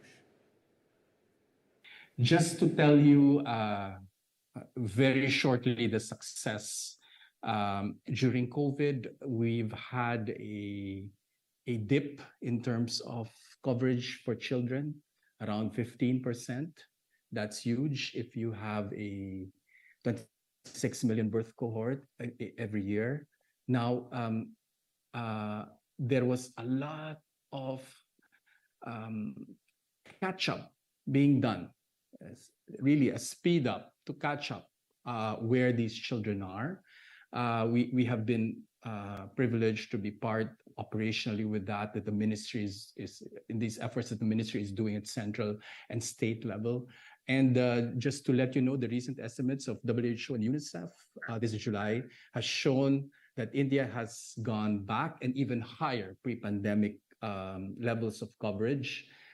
Are we using the vaccines? Yes, and more. There is also the new policy to introduce HPV vaccines. But more importantly is to leverage the current or just the recently concluded intensified Mission Indradhanush to move to measles elimination, but also to create a whole system that through routine immunization, that the routine services will be able to cover all children everywhere, anywhere, anytime, with the vaccines that are required. Because vaccines saves lives. Vaccines is the most economically beneficial public health intervention that we have as of the moment to prevent disease, disability, and deaths. Friend, thank you very much for joining us, and I'd also like to thank Bhumi Pednekar as well as Dr. Komal for joining us. Thank you so much. एक चीज़ जिसके बारे में हमने इससे पहले भी बात की है अपने शो में, वो है स्वास्थ्य ग्राउंड पर उसका असर क्या हो रहा है, जो इनिशिएटिव्स लिए गए हैं, जो प्रयोग किए जा रहे हैं, ज़मीन पर उसका क्या असर हो रहा है। अब देखिए, एक जो बहुत बड़ी चुनौती है वो है डायरिया, और उसके लिए समाधान ढूंढना बहुत ज़रूरी है। तो डेटॉल का डायरिया नेट ज़ीरो इनिशिएटिव जो है, जो रैकेट ने शुरू किया है, वो अपने आप में एक बहुत ही अनूठी मुहिम है। वो पूरी कोशिश कर रही है कि किस तरीके से उत्तर प्रदेश में 25 ऐसे ज़िले जहाँ पर डायरिया से बच्चों की बहुत ज़्यादा मौत होती हैं, वहाँ पर वो किस तरीके से नेट ज़ीरो पहुँचे। तो उस मुहिम को कैसे आगे ले जाया जा रहा है और उसका परिणाम क्या है, शरद शर्मा अब हमारे सहयोगी जो हैं वो वाराणसी में हैं। शरद, अगर आप कुछ बताना चाहें।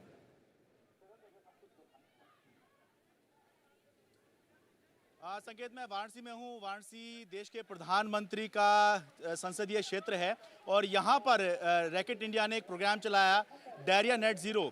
ये इसलिए चलाया गया संकेत यहाँ पर क्योंकि ये देखा गया है कि डायरिया यानी दस्त, ये जो छोटे बच्चे होते हैं, 5 साल से छोटे बच्चे होते हैं, उनमें सबसे ज़्यादा मौत या सबसे ज़्यादा कुपोषण जो है वो डायरिया की वजह से होता है। और इसका एक कारण ये है कि साफ़ सफाई नहीं रखी जाती। तो इसलिए यहाँ पर ये पूरा एक कैंपेन चलाया गया है। मेरे साथ रैकेट इंडिया के डॉक्टर विवेक चौहान हैं। चौहान साहब, कैसे ये शुरू हुआ प्रोग्राम और किस तरह से आप स्वच्छता और स्वस्थता का अभियान चला रहे हैं? थैंक यू शरद।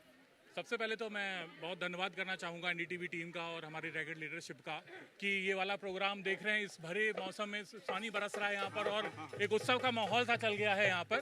तो इसकी ये सफलता का एक आईना है जो दिख रहा है। अब मैं आपको बताता हूँ कि हम लोगों ने कई साल पहले हमारी जो टॉप लीडरशिप थी, उन्होंने ये डिसाइड किया कि क्या आंकड़े हैं डायरिया के। उस हिसाब से हम लोगों ने प्रोजेक्ट होप शुरू किया था। Project hope basically lagging district से बहराइच, श्रावस्ती, वहाँ पर जब ये शुरू किया गया तो हमारी अर्ली लर्निंग्स हुई। अर्ली सक्सेस के बेसिस पर ये देखा कि हमारा जो पिलर्स थे वो थे वुमेन एम्पावरमेंट और इसका प्रमोट और प्रिवेंशन। अब ट्रीटमेंट उसमें से एक पार्ट लगा कि ट्रीटमेंट को और होना चाहिए। हम लोगों ने इम्पैक्ट बॉन्ड लेकर के आए, hygiene impact bond. Hygiene impact bond में हम लोगों ने और साथ में एफडी क्लिनिक्स किए, ORS जिंक पर काफ़ी फोकस किया गया हमारा। फिर फाइनली लास्ट ईयर हम लोगों ने उसकी जो लर्निंग्स निकाल के आई तो ये दिखा कि एक होलिस्टिक अप्रोच की ज़रूरत थी जिसमें हम लोग public sector, private sector, care givers सबको फोकस कर सकें और एक ऐसी अप्रोच जो सारे के सारे इम्पैक्ट को फुलफिल करती हो, 360 डिग्री पर काम करती हो। तो WHO का 7 पॉइंट प्लान हम लोगों ने अडॉप्ट किया जिसमें 7 पॉइंट में टू जो है वो ट्रीटमेंट के, जिसमें ORS और जिंक, और जो 5 हैं वो breast feeding, safe sanitation, safe water, rotavirus vaccine और हैंड वॉशिंग। तो ये एक पूरा का पूरा हम लोगों ने इस पर पूरी ट्रेंड किया। लास्ट ईयर हम लोगों ने 10,000 वॉलंटियर्स को ट्रेंड किया यहाँ पर, 10,000 गुलाबी दीदीज को ट्रेंड किया। 13 जिलों में हमारा काम था और इस साल ये एक्सपेंड करके हम लोग 25 जिलों में आ गए हैं। 20,000 गुलाबी दीदीज पर हमारा काम चल रहा है। और ये गुलाबी दीदीज क्या है कि हमारा जो टारगेट है ना शरद, वो है पूरे 10,000 बच्चों को इस साल सेव करना उत्तर प्रदेश में। तो ये टारगेट तभी सेव हो पाएगा जब हम कम्युनिटी इंगेजमेंट करेंगे, रूरल कम्युनिटी के अंदर जा करके हम अपना काम करेंगे, हर घर में हमारी पहुंच होगी और हम अर्ली डिटेक्शन कर पाएंगे बच्चों का। इसके लिए हमारा गवर्नमेंट के साथ प्राइवेट वो MOU हुआ है और सिविल सोसाइटी के साथ MOU हुआ है और हम लोगों ने कुछ टूल्स भी बनाए।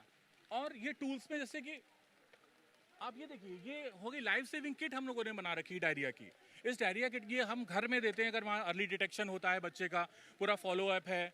इसमें आप देख रहे हैं कि साबुन है, सैनिटाइज़र है, थर्मामीटर है और साथ में हम लोगों ने ये जो जिंक की 14 दिन की पूरी खुराक, ORS और साथ में जो आईसी मटेरियल भी दे रखा है ताकि हम अपने घर वालों को, केयर गिवर को ये समझा पाएं कि ये बड़े ही सरल भाषा में, हिंदी भाषा में हम लोगों ने इसको देते हैं ताकि मैसेज कम्युनिकेट करना जरूरी है। कम्युनिकेट करना बहुत ज़्यादा ज़रूरी है। इसके साथ साथ में हमारे पास में देखिए हर घरों में, लाखों घरों में हम लोग ये पहुंचा चुके हैं कि हाथ धोना कितना ज़रूरी है और 20 सेकंड तक हाथ धोना, और एक आदमी अगर हाथ धोता है तो उसे कम से कम 10 लोगों तक ये बात साझा करनी है।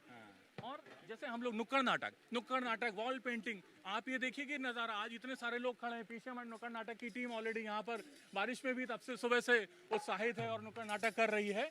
तो ये हम लोग ऐसे टूल्स डेवलप किए और साथ में जो हमारी गुलाबी दीदीज हैं इनको पूरी किट दी गई है, पानी की बोतल, बैग, सब कुछ, ताकि इनको कोई प्रॉब्लम ना हो। अपने घर में जाते हैं और जो अर्ली मॉम्स हैं, जो नई मॉम्स बनी है, केयर गिवर्स हैं, माताएं बहनें, उनको डायरिया के बारे में समझाते हैं, किट प्रोवाइड कराते हैं, सैनिटाइजर, सोप। नुक्कड़ नाटक के दौरान भी हम लोग ये सारी चीज़ें प्रोवाइड कराते हैं और पूरा का पूरा रिकॉर्ड रखते हैं हम लोग इन सब चीज़ों का। तो ये अभी 13 जिलों से 25 जिलों में एक्सपेंड हो गया है। नेक्स्ट ईयर हम लोग कोशिश करेंगे पूरे के पूरे यूपी में 75 जिलों में हम लोग इसको एक्सपेंड करेंगे। यूपी के साथ साथ महाराष्ट्र, गुजरात और राजस्थान में भी ये प्रोग्राम जाएगा और डायरिया के साथ साथ निमोनिया को भी हम लोग इस बार कंसिडर कर रहे हैं। तो कुल मिलाकर स्वच्छता से कैसे स्वस्थता आ सकती है, ये कंसेप्ट उस पर है और बहुत ही बेसिक सी एक बीमारी भी है और बेसिक सी बात भी है कि अगर साफ सफाई नहीं रखते हैं तो पेट खराब हो सकता है, और केवल बच्चों का ही नहीं, पेट तो किसी का भी खराब हो सकता है। तो इसीलिए ये जो कैंपेन है ये डिटॉल की तरफ से चलाया जा रहा है। बहुत बहुत धन्यवाद शरद। We've been talking about the campaign's partners, and there have been many who have been integral to our 9-year journey. A journey that has been as meaningful as it has been impactful on the ground. Whether it was raising rupees 281 crores to make toilets in villages in season 1, to the launch of the hygiene curriculum for schools and learning institutes across India. The Reach Each Child program and the cadre it has created of health workers called Gulabi Didis. The first 1000 days kit, the impact of the Birds and Bees program, the tree plantation drives, the launch of the climate resilient schools, the Diarrhea Net Zero program which we just saw. There is a lot that has been done. To discuss it, we are joined by Dr. Narendra Saini, clinical microbiologist and former Secretary General, Indian Medical Association, Dr. Indra Chakravarti, public health specialist, Padma Shri awardee 2014, Ms. Sonali Khan, Managing Director, Sesame Workshop, India, Mr. Sai Damodaran, founder and CEO Gramalaya, he's also Padma Shri awardee 2022, and of course we still have Mr. Ravi Bhatnagar with us. Indraji, my first question is to you. We have been working on this campaign together. You have seen the campaign closely and you've also joined us for our telethons. Tell us, what impact do you see on ground of this campaign and what changes has it brought? I think this Swasth Banega India has been 9 years over now, going on to the 10th year. I think this was one of the first programs which linked the importance of hygiene to health. I think one of the very first programs we brought into light. At that time, the Swachh Bharat program had started, and Dettol had the Dettol Banega Swasth India program. So this program evolved out of that. So it was the health impact that we wanted to see of these programs. On one side, the Dettol Banega Swasth India, which had started already. I think this was a very innovative approach, one of the first very bold ones to have linked for the first time. Later on, a lot of health-related studies have been going on, but I think this was one of the first when Swachh Bharat started, sanitation movement started, the Dettol Banega Swasth India started. So this was a kind of thing which was a pathfinder, and I think that is a reason. Initially, we were very skeptical how it will go, because you're linking very different things together.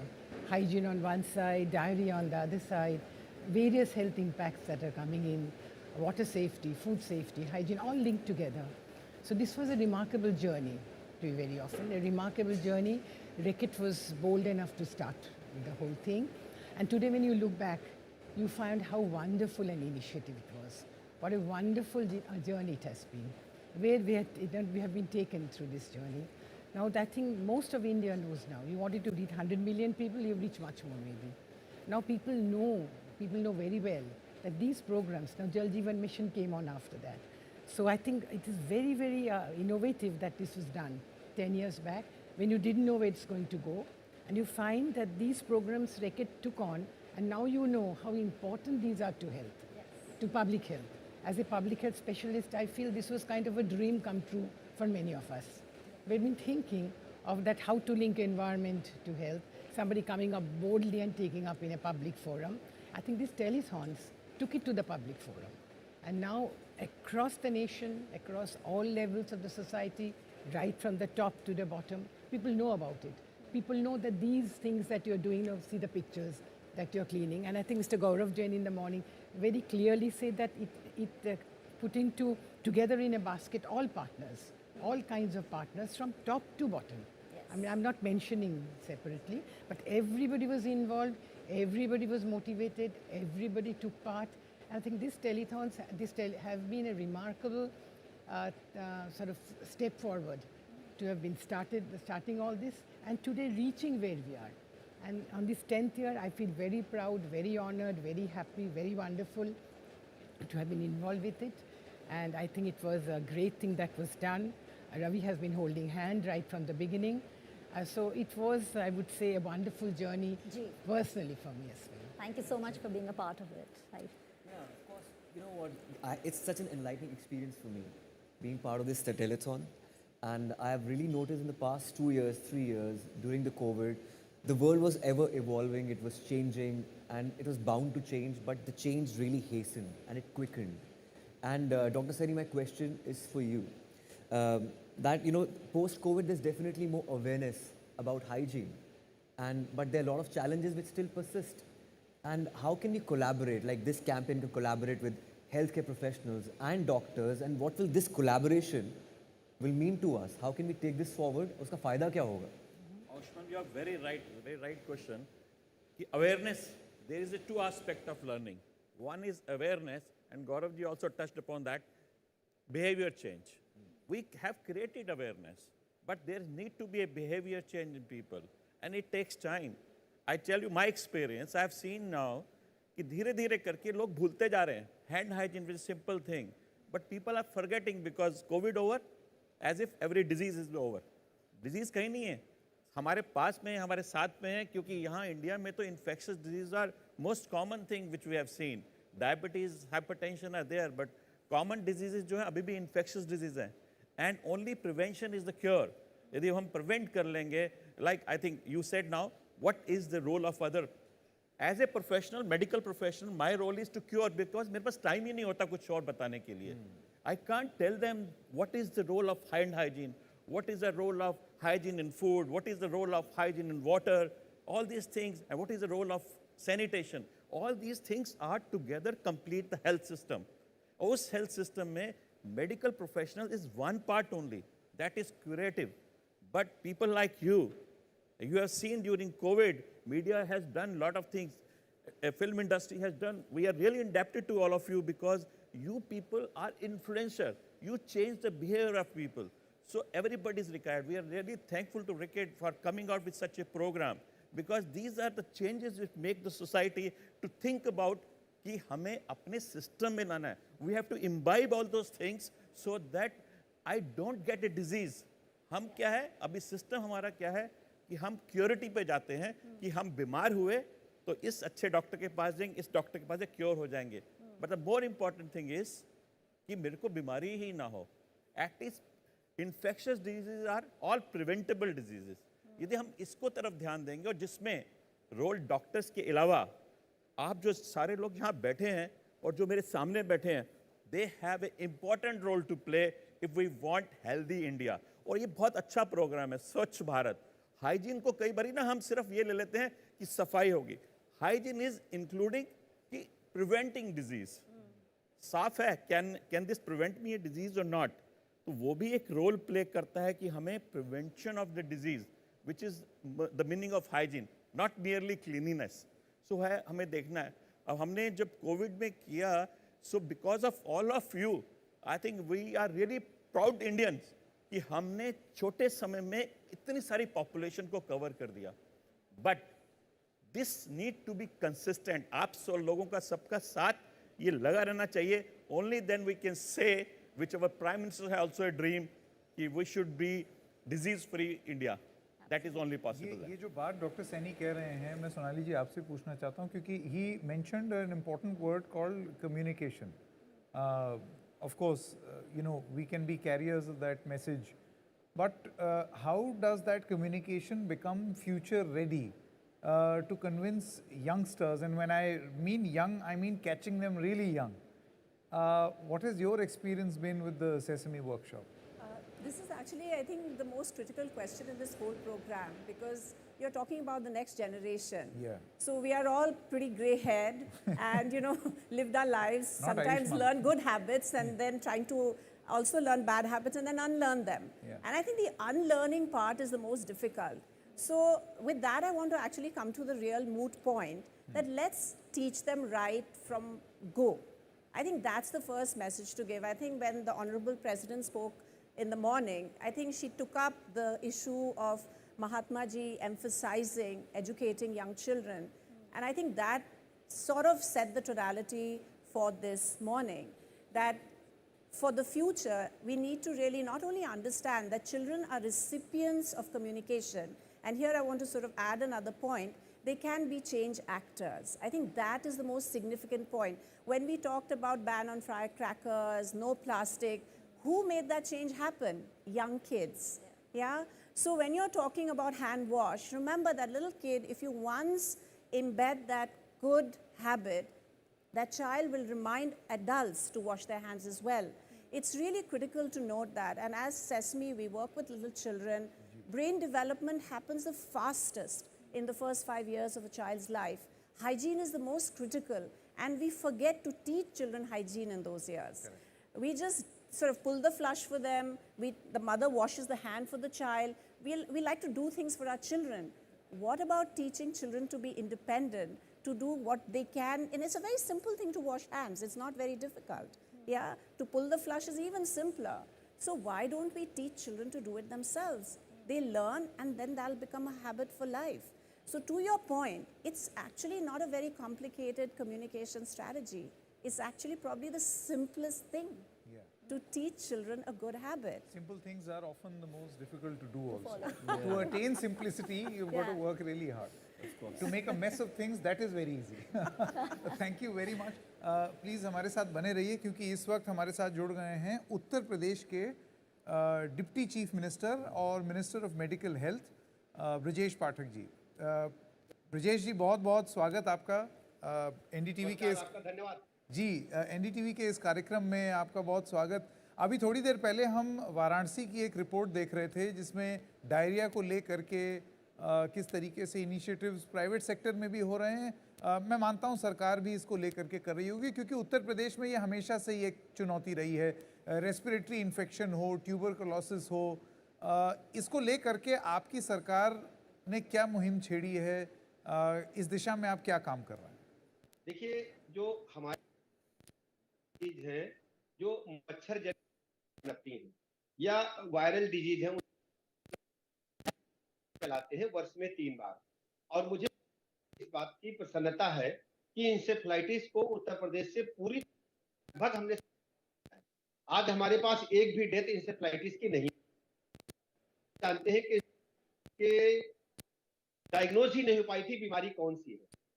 संभव हो पाया है. हमें ध्यान हमने चलाए हैं, वर्ष में 3 बार हम चलाते हैं.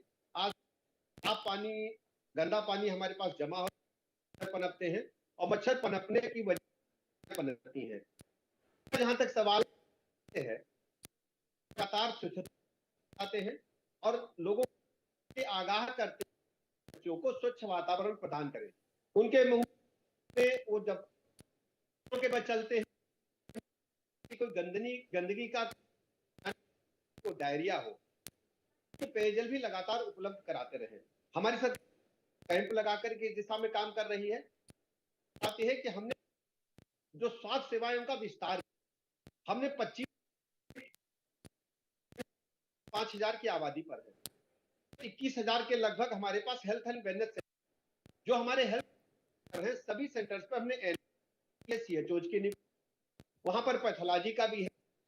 बच्चा के स्वास्थ्य की सारी सुविधाएं वहां पर कराई गई है. जो जुकाम बुखार, उनकी दवाइयां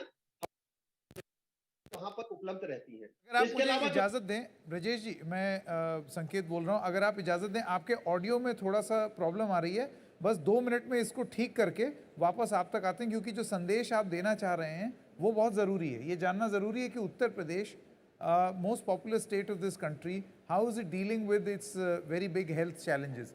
तो ब्रजेश जी बने रहिएगा हमारे साथ, हम अभी थोड़ी देर में आपके पास वापस आते हैं ये ऑडियो का इशू ठीक करके।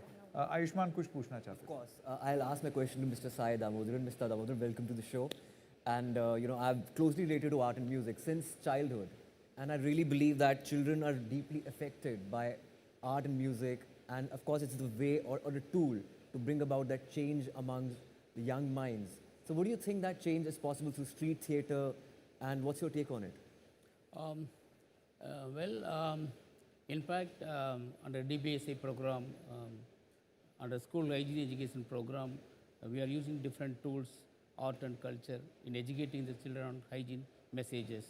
For example, the puppet show. Using the puppets, we can instill a habit of hygiene behaviors and messages long-lasting among the children. That way, we are creating a lot of hygiene awareness among the school children. Also, apart from art and culture, we are also using hygiene songs. Hygiene songs are majorly used for different topics like hygiene, personal hygiene behaviors, hand washing, and hygiene during illness, hygiene in neighborhood, all are used for our as a part of our campaign. In addition to that, we are also educating the children as child-to-child approach is our major program in our school hygiene education program. And through child-to-child education, the children are acting as ambassadors of change.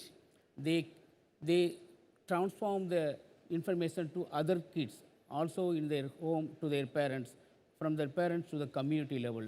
That way, we could able to reach more number of community members with hygiene messages that create more sustainable health and hygiene behaviors among the communities.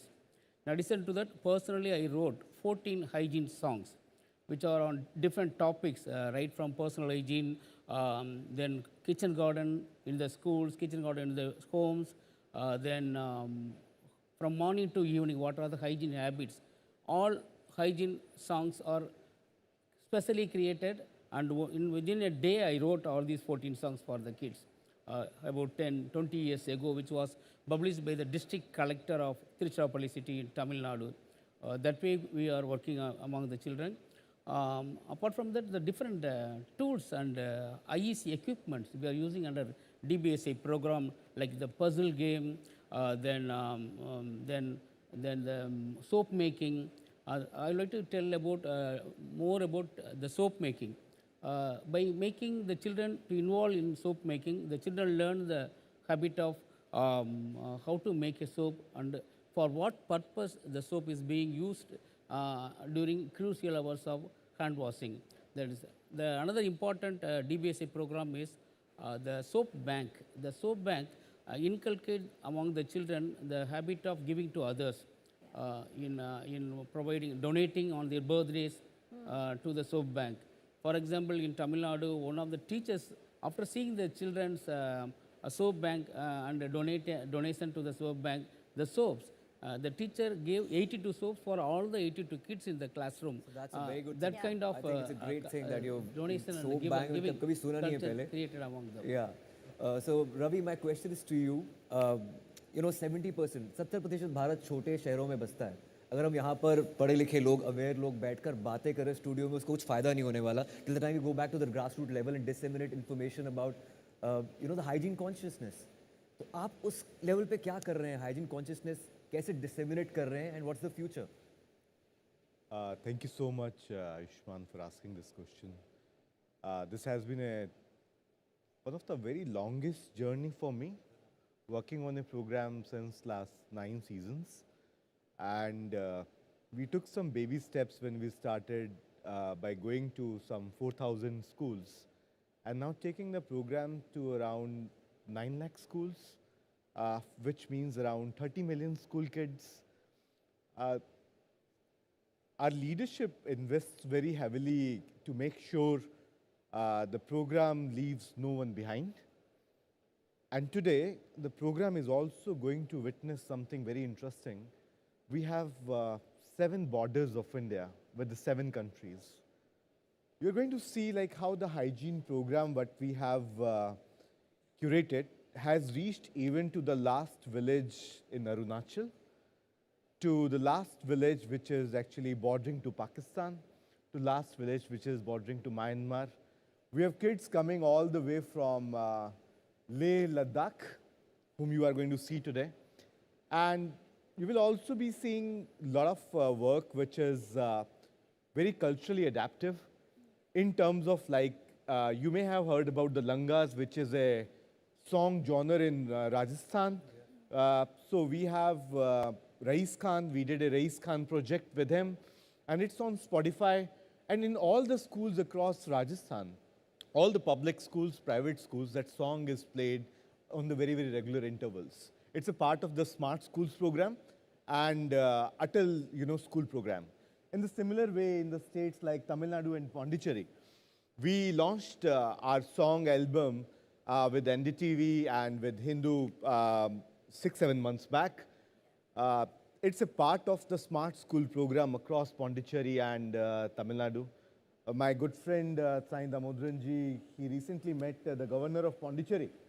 And she said like, this was one of the very big gaps, but she identified like there is no song, no game, no music, and it was just the lecture sessions for the kids, which generally happens in most of the education settings. So we were able to break that, clutter. We introduced our songs, and now songs are there. Then next interesting thing is, yes, using the STEM education. Why STEM education be just limited to India? Why it should not go to Bharat also, where the India resides largely. In the agrarian economy, 70% we are agrarian still. So we put our efforts on the screens regularly, like our kit is being displayed here, which we took as a STEM education kit so that with the help of the Dettol sanitizer and some oil and some cornstarch, some basic 3 ingredients, how you teach kids to make various sizes and shapes of the soap so that the fragrance of Dettol stays. You can make the bunny, you can make the rabbit, you can make the heart, and you can use that soap for the various occasions. Very interestingly, like we got very fantastic response because this has touched something called neuro-linguistic programming, where the kids were involved with the teachers. They were doing it, they were seeing it, they were feeling the fragrance. They were creating, newer kind of shapes and sizes of the soaps. Very interestingly, in the last mile, it started with a few teachers in down south in Telangana 2 years back, where one of the teachers said, we have the milk bank, we have the federal banks, we have the wheat banks like the FCI, godowns and other things. Why not to have a soap bank? So we were very curious to understand like what this soap bank is going to do. We tested in down south, we took it to whole of then UP, Bihar, and now in all the states and union territories where Reckitt works in all the schools. We have soap banks in each and every school. On the birthday celebrations, the soaps are donated, and then those soaps are actually given to those who belong to the last quintile. And somewhere like, rather than making them, with the unhealthy snacking and other things, it's important to give something which is more useful to the kids. So in this way, we are doing some culturally adaptive messaging, and we are trying to take care of the social norms, and we are ahead of the game as of now. To catch them young. जब आप छोटे होते हैं तब आप बहुत receptive होते हैं, ज़्यादा नई चीज़ें सीखते हैं. I think it's beautiful. What are you doing? It's great. मैं फिल्मों के ज़रिए वही करने की कोशिश कर रहा हूँ, by the way. What better way than that? So it stays in their mind as well. लेकिन अभी हमारे साथ जुड़े हैं ब्रजेश पाठक जी, डेप्यूटी सीएम उत्तर प्रदेश. नमस्कार मिस्टर पाठक, मैं आयुष्मान खुराना हूँ. मैं वैसे पंजाब को बिलोंग करता हूँ, लेकिन अधिकतर मेरी फिल्में जो उत्तर प्रदेश में शूट होती हैं. तो मेरी बीवी मुझे मजाक में बोलती है कि आप दूसरी फैमिली यूपी में बसा लीजिए, क्योंकि आधा टाइम मैं यूपी में ही होता हूँ. तो यूपी को मैं जितनी अच्छी तरह जानता हूँ, शायद अपने होम स्टेट को नहीं जानता हूँ. तो आपसे ये सवाल पूछना चाहता हूँ कि हेल्थ चैलेंजेस अगले 10 साल में क्या एड्रेस करने वाली है गवर्नमेंट लेवल पर, और कैंपेन्स जैसे हमारे हो रहे हैं ये क्या फोकस करेंगे अगले 10 सालों में?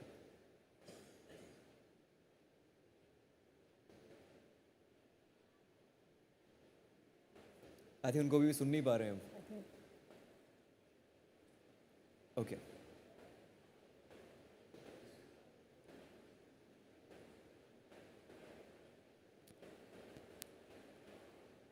आवाज नहीं आ रही लगता मुझे। जी आ रही है ब्रिजेश जी। आ रही है ब्रिजेश जी, बताइए। तो पूरे प्रदेश के लोगों को उच्च व्यवस्था मिले, इसके लिए हम लोग प्रतिबद्धता कर रहे हैं। हमारे 105 डिस्ट्रिक्ट लेवल के हॉस्पिटल्स हैं, हमारे उत्तर प्रदेश में डिस्ट्रिक्ट है, लेकिन किसी जनपदों में 2 डिस्ट्रिक्ट लेवल के हॉस्पिटल चिकित्सालय है और 1 चिकित्सालय है। से सभी जनपदों में जो 100 बेडेड अतिरिक्त विशिष्ट हॉस्पिटल्स हैं। हमारे पास 950 के लगभग सामुदायिक जो ब्लॉक लेवल पर होते हैं। इसके अलावा लगभग 3-4 हजार के प्राथमिक स्वास्थ्य केंद्र हैं और सबसे बड़ी 25,000 उप केंद्र हैं जो सब सेंटर्स के रूप में हैं। उन सेंटर्स में से हमने 21,000 से अधिक हेल्थ एंड वेलनेस के रूप में जो 5,000 की आबादी है और सभी अस्पतालों में जांचें निःशुल्क, पैथोलॉजी सेंटर भी चला। जनपदों में मशीन लग चुकी है, जो प्राइमरी मेंटल केस है उसको हेड इंजरी के रूप में हम दे सकते हैं। इसके अलावा आप जानते हैं कि हमारे बड़ी चुनौती थी प्रेगनेंसी के दौरान पहले अस्पतालों के चक्कर लगा और अपने देश में समस्या है रेडियोलॉजिस्ट। तो हमने हमारी प्रेगनेंसी के दौरान 9 माह में कम से कम 3-4 करना पड़ता था। तो हमने स्टेट बैंक के सहयोग से ऐप बनाया है, आशा वर्कर के माध्यम से चिन्हित करके मोबाइल पर हम एक बारकोड और बारकोड को चिन्हित अस्पतालों में निःशुल्क अपना अल्ट्रासाउंड निश्चित करा सकती है। इसके अलावा जो उनको हमने स्ट्रेंथन किया है, वहां पैथोलॉजी के साथ साथ भी हमने खोला है। जच्चा बच्चा के साथ लगते हैं, छोटी दवाइयां तक होती है, सर दर्द, सर्दी, जुकाम, बुखार। इसके अलावा सबसे बड़ी बात है कि सब सेंटर पर आ जाता है, सीएचओ के समझ में नहीं आता है, तो संजीवनी किसी भी विशेषज्ञ चिकित्सक से वो तत्काल करा सकते थे। ये जो बातें बता रहे हैं ये बहुत बड़ी बात इसलिए भी है क्योंकि you are dealing with the most popular state in the country. इतनी बड़ी आबादी को उसके हेल्थ इश्यूज को एड्रेस करना, ये मेरे ख्याल से while the primary responsibility is of the government, at the same time it requires partnership at various levels for you to be able to achieve anything. Ambika कुछ कहना। डॉक्टर सैनी, जैसे आप कह रहे थे कई बार आपके पास समय नहीं होता। When we talk about health for all, लक्ष्य संपूर्ण स्वास्थ्य का, अभी भी क्या क्या चैलेंजेस है? Is it a shortage of doctors, nurses की शॉर्टेज है? कई बार हम ओवर मेडिकेशन ले लेते हैं ऑन जस्ट दवाइयाँ खा लीजिए, और is there a lot of information available for all of us to see and just self medicate? आपने एक पहला क्वेश्चन किया, क्या हमारे पास डॉक्टर्स की कमी है? WHO कहता है कि 1 in 1000 के पास एक डॉक्टर thousands के लिए होना चाहिए। अपरेंटली यदि हम ये देखें तो आज की तारीख में जो स्टैटिस्टिक्स गवर्नमेंट की कहती है कि वी आर 1:850, इट मीन्स एक डॉक्टर 850 पे है। लेकिन इसमें हैरान होने वाली बात यह है, बिल्कुल you are also surprise, I am also surprise, कि स्टैटिस्टिक्स कुछ और कहता है, रियलिटी कुछ और होती है। बिकॉज ये स्टैटिस्टिक्स में डॉक्टर शॉर्टेज है, क्योंकि ये जो स्टैटिस्टिक्स है this is including all doctors. उसमें से काफ़ी लोग माइग्रेट कर गए, काफ़ी लोगों की डेथ हो गई, इसमें कुछ आयुष्मान डॉक्टर्स भी हैं। द WHO का criteria 1:1000, so 1 shortage of doctors there. You rightly pointed out, doctors को एज ए टीम वर्क काम करता है, उसके लिए उसको नर्सेज भी चाहिए, उसको पैरामेडिकल स्टाफ भी चाहिए, और जैसा सिस्टम आ रहा है कि हमारी डिजीजेस आती हैं, then you need a hospital also, वहाँ की भी शॉर्टेज है। और तीसरा, uneven distribution. You will find doctors are more in the bigger cities, capitals, but not in villages. वहाँ पे अभी भी वो बेचारा जिसको हम झोला छाप डॉक्टर्स बोलते हैं, उनके साथ उनकी वो लेता है। थर्डली, हमारा एक जो बीमारी क्यों बढ़ जाती है, हम सारे के सारे, आपने एक और पॉइंट किया, हम सारे के सारे डॉक्टर्स होते हैं। हम डॉक्टर के पास तब पहुंचते हैं जब हमारे से मुश्किल हो जाता है उसको ठीक करना। अभी कोविड के टाइम भी देखा गया कि एजिथ्रोमाइसिन, टेट्रासाइक्लिन, इन दवाइयों का इतना इस्तेमाल हुआ कि आज की तारीख में वो दवाइयाँ बेकार हो गई।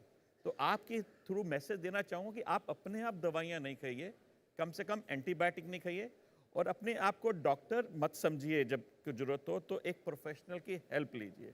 तीसरा जो रोल है प्रिवेंशन, हम बार बार कहते हैं कि prevention is better than cure, लेकिन अनफॉर्चुनेटली क्या होता है कि हमेशा हम ट्रीटमेंट पे ही रह जाते हैं, क्योंकि डॉक्टर के पास पहुंचते ट्रीटमेंट पे हम ज़्यादा कंसंट्रेट करते हैं। इसलिए ये रोल ऐसे प्रोग्राम्स का बहुत ज़्यादा है जहाँ पे हम प्रिवेंशन की बात करते हैं, क्योंकि हमारे यहाँ शॉर्टेज रहेगी, बहुत टाइम लगेगा अभी हॉस्पिटल्स बनने में, अच्छे हॉस्पिटल बनने में, क्वालिटी हॉस्पिटल्स बनने में, दवाइयों के मिलने में, डॉक्टर्स के और बनने में, लेकिन सबसे अच्छा जो काम हम सब मिलकर कर सकते हैं, it is a team work. Prevention is a team work. जो मैंने पहले भी कहा, prevention is regarding my water, my food, my personal hygiene और सैनिटेशन, और ये चारों डॉक्टर नहीं कर सकता, सब सोसाइटी को मिलकर। Media has a role to play, entertainment industry has, because they are influential for people. So media has to play. Ayushmann, you have a role to play. Ravi ji and all these are people are playing. NGOs have role to play. And as doctor, yes, it's my responsibility. I'm doing my responsibility along with all of you. Exactly, Dr. Saini. In fact, हम तो एक तरह के opinion leaders हैं ही, but grassroots level पर आप लोग हैं opinion leaders. Kids are opinion leaders. I think they're the biggest opinion leaders right now. Coming to kids, ma'am आपसे मैं पूछना चाहता हूँ कि आप we lead through examples when it comes to kids. Like I think more than words, actions really reflect that positive change amongst kids. And through SESME, how are you doing this and how are you scaling it up in future? You've just said it, positive role modeling. Children learn in the best way if they can see good examples. So as Sesame, this is our sort of core of our messaging. We are a 50-year-old organization, and this is one thing we do, is teach children through positive behavior. We have these amazing Muppets, talking to children. In fact, sometimes I laugh and say that, even as an actor, to appeal to children must be the most difficult thing to do, because, they can reject messages. They can, if you think you're funny, they may just not laugh at you. So as Sesame, we've evolved that how to talk to children. We have these amazing Muppets. They speak to children. They're 5-year-old Muppets, 8-year-old Muppets, and they make STEM easy. They make it accessible. Sometimes today we are using big words, hygiene, sanitation. These are really big words in a child's universe. How can you make these simple things, these words very simple? And that's critical. So it's positive role modeling, taking these big words, big concepts, and making them super simple that a 5-year-old child can understand. So those are the principles of communication. With Reckitt, I'd love to say that, we've done some really innovative stuff. How can a child, through 3D modeling, through really, I think the next generation of things, learn how to learn these health messages? Because remember, today that child is digitally native. We are talking about a child who's growing up on AI, on, they know how to work a smartphone better than all of us sitting here. Yes, there is still the last mile, but, through COVID, digital penetration has sort of skyrocketed. It's in villages now. Children learn how to operate a smartphone faster than they learn the alphabet. So as Sesame, I think we live in two worlds. One is the real world of a child, where they are playing with each other, they're going to school. How can we reach there? I think this is one of the biggest programs we are just rolling out with Reckitt in Orissa. The Honorable President inaugurated the Health Kit. It's going to reach 17 lakh children in the near future, teaching kids about health and hygiene, which everybody here is talking, again through these amazing Muppets, really making it special and dear to children, accessible. I think the word is not just having toilets as accessible, but knowledge accessible. I think that is what we are talking here.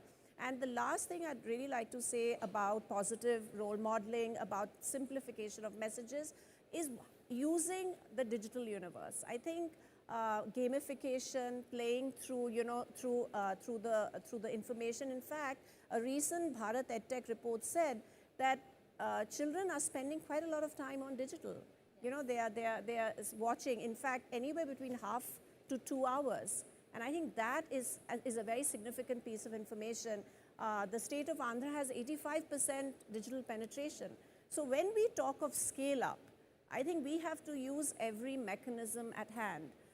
It has to be in the classroom, to the smartphone, and of course through television, which is in every household. So as Sesame, I believe one very simple thing: reach the children where they are. That's the most significant message that I can give today, whether it's through TV, whether it's through your smartphone, whether it's your classroom, and whether it's in the family. You need to empower the entire ecosystem of a child with this unified message. Then we will see change happening in the future. That's very well said, ma'am. In fact, being an ambassador of UNICEF India, we closely work with young children, and I've worked on cyberbullying also at the same time. We live two different lives altogether. Sometimes it's an alter ego of ours, which is on social media, and we have a different, personality on ground, in reality. And you also spoke about AI. तो AI जो है, doctors से मैं पूछना चाहता हूँ कि AI आगे जाकर कितना हेल्प करने वाला है हमारे देश में. I don't know, in terms of health, in terms of hygiene. मुझे लगता है बेसिक लेवल पर एक तरह से हेल्प कर सकता है आर्टिफिशियल इंटेलिजेंस, पर एक पर्सनल टच जो है वो डॉक्टर का है, वो कहाँ से लेकर आओगे? You are absolutely right. Both things are needed. क्योंकि AI can help you, but the same time जो आप सामने बैठ के करते हो, जैसे there were examples कि आपने सोप बनाया उसको, आपने किया. Unless and until start using, आज की तारीख में knowledge is there, everywhere is there. But उसको use कैसे करना है, that personal touch is also required. उसके question को answer करना है. AI can also give you answer. लेकिन for that, you need to have that society is different. Who will be using AI? वो उनको वैसे ही knowledge है. But we are talking about... आपके पास patient कोई आएगा तो वो आपको बोलेगा कि आप smoke कर रहे हैं और वो बोलेगा नहीं कर रहे हैं. AI तो मान जाएगा नहीं कर रहे हैं, पर डॉक्टर को पता है वो सच में smoke कर रहा है. Absolutely right. So how will AI gauge that? That's where I'm saying. Plus वो AI जो है ना, वो एक particular class की use कर सकता है आज की तारीख में इंडिया में. 75% population is staying where they can't even know what is AI. उनके लिए मुझे चाहिए. Plus you are right कि वो AI नहीं पता सकता कि smoke किया कि नहीं किया. If I am seeing that person, मैं उसको देख के बोल दूँगा कि यार the smell of his. कभी-कभी patient डॉक्टर को देखकर ठीक हो जाता है. बहुत बार ऐसा होता है. AI को देखकर ठीक नहीं हो पाएगा. Yes. I think that's a big. My personal experience, I can say, 70% of people do not need treatment. When they come to us, they narrate their story. If I'm a good listener to them, they get cured. Because mental satisfaction is very important. That indirectly increases my antibodies also to fight the organism. So a doctor has to be a patient listener, and you are very right. At present, I feel AI has no role in medical system, at least, because that personal interaction is very, very important. Till I have time, narrated my story to my doctor, and who gives me that confidence, that boosts my immunity level also. That's very important. Well, thank you so much, Sonali ji, Dr. Indira, Dr. Saini, and Mr. Sai Ramodran ji. Ravi, we are going to be talking to you. You're watching the NDTV-Dettol Banega Swasth India campaign season 10. We're going into a short break. Do stay tuned, as lots more is coming up. बनेगा स्वस्थ India के launch कार्यक्रम में मैं इस वक्त गोरखपुर में मौजूद हूं और ये गोरखपुर का हाइजीन प्ले पार्क है. ये देश का दूसरा हाइजीन प्ले पार्क है और गोरखपुर में इसलिए ये इस हाइजीन प्ले पार्क महत्वपूर्ण है क्योंकि ये जो गोरखपुर मंडल है ये अभी तक इंसेफ्लाइटिस के वजह से काफ़ी ज़्यादा यहाँ पर बच्चों की पहले मौत हो चुकी है. लेकिन अच्छी बात ये रही कि सरकार की कोशिश से और इस तरह के जागरूकता अभियान के वजह से अभी जापानी इंसेफ्लाइटिस से इस साल कोई मौत नहीं हुई है. अब ये आप देखिए कि ये हाइजीन प्ले पार्क में है क्या. हाइजीन प्ले पार्क में तमाम सारे जो साफ सफाई से जुड़े जो खेल हैं उसको यहाँ पर डिस्प्ले किया गया है ताकि जो बच्चे हैं उनको खेल के ज़रिए साफ सफाई के बारे में जानकारी मिले।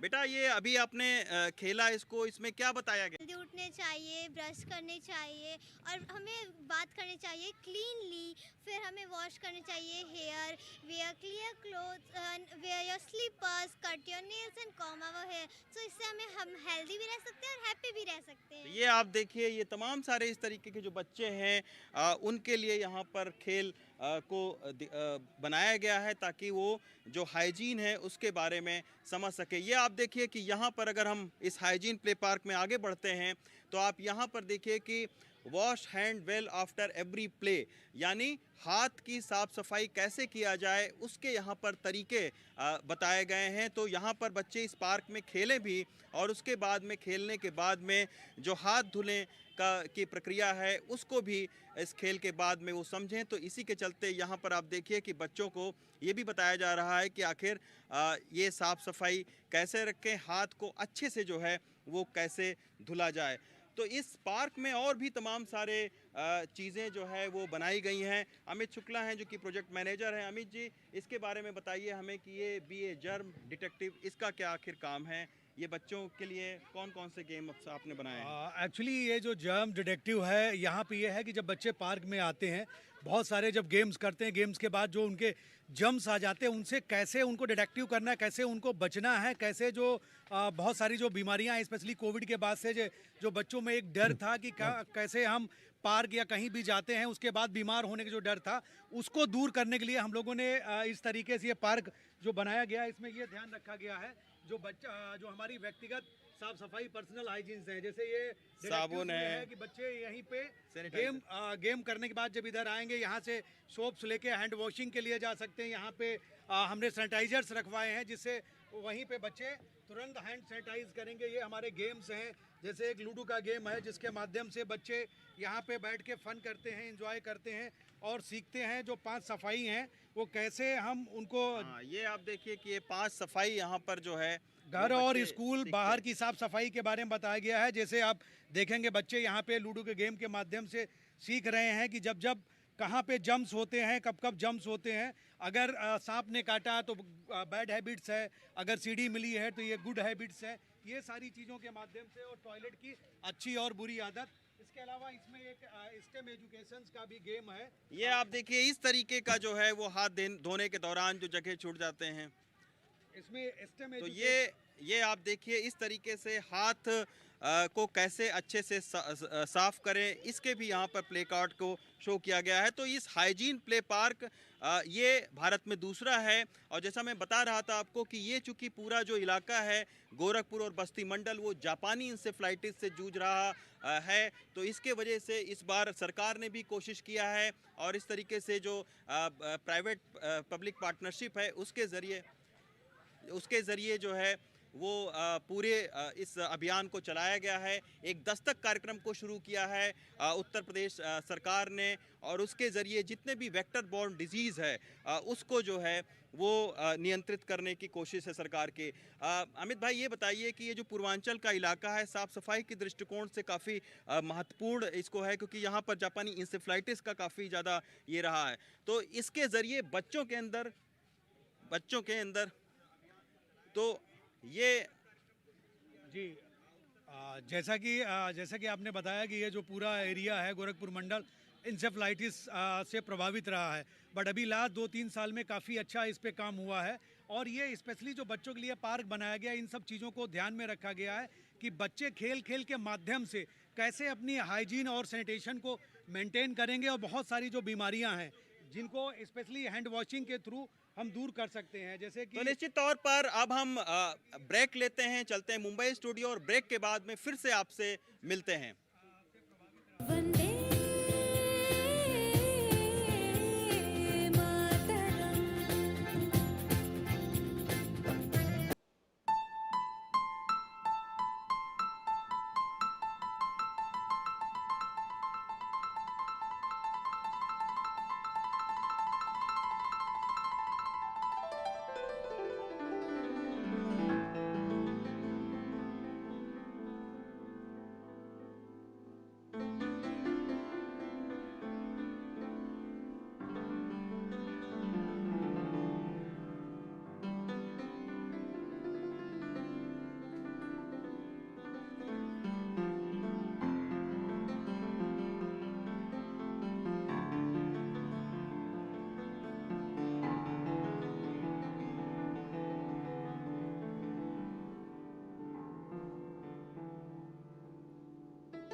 Thank you very much. Thank you. On the flute, we have Mr. Pankaj.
जब चांदनी बढ़कर रातों पे जाती है, जब चांदनी बढ़कर रातों पे जाती है, तेरी याद ऐसे दिल को तड़पाती है, तेरी याद आती है, इससे वो बहारों के रंगीन नजारों के, किससे वो बहारों के रंगीन नजारों के, दिल आके सुनाती है और हमको रुलाती है, तेरी याद आती है।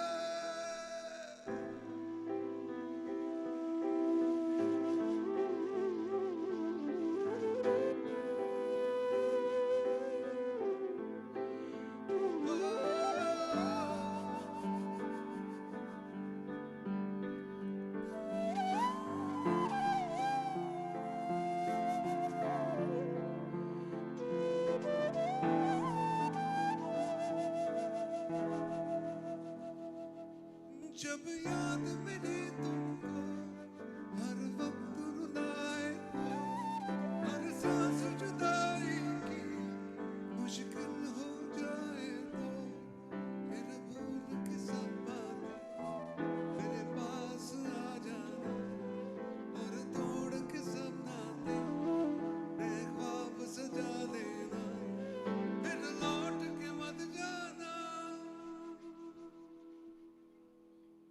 जब चांदनी बढ़कर रातों पे जाती है, जब चांदनी बढ़कर रातों पे जाती है, तेरी याद ऐसे हमको तड़पाती है, तेरी याद आती है,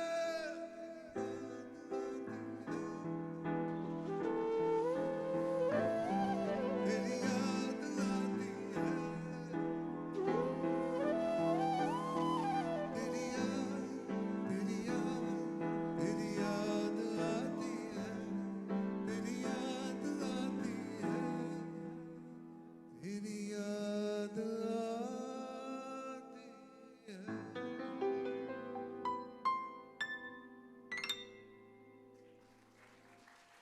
Thank you very much.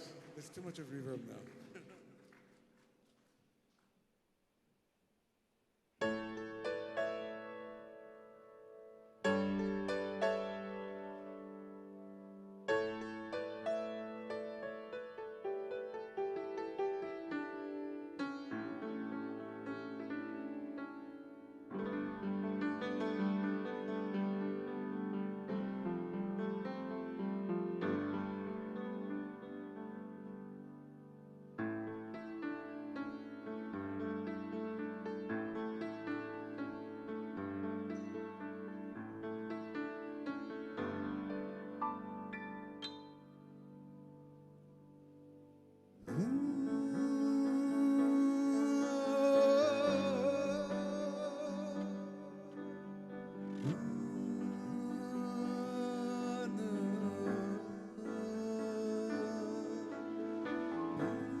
ये ज़मीं रुक जाए, आसमां झुक जाए, तेरा चेहरा जब नजर आए,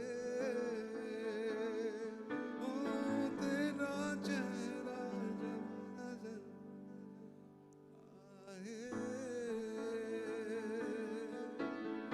ये ज़मीं रुक जाए, आसमां झुक जाए, तेरा चेहरा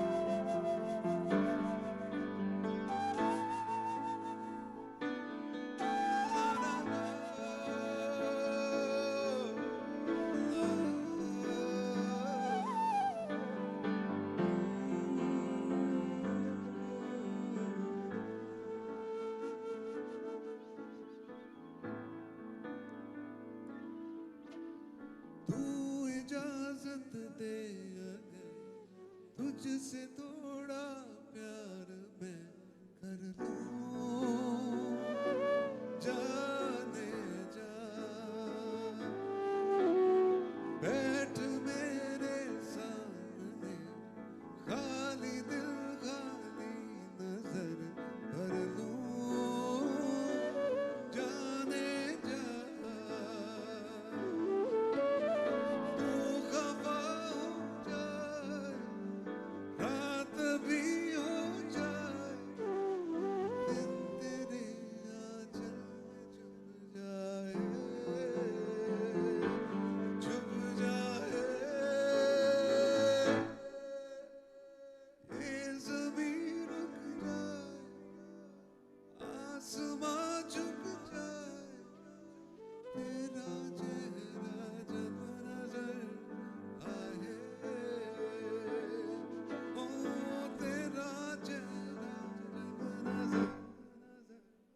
आए,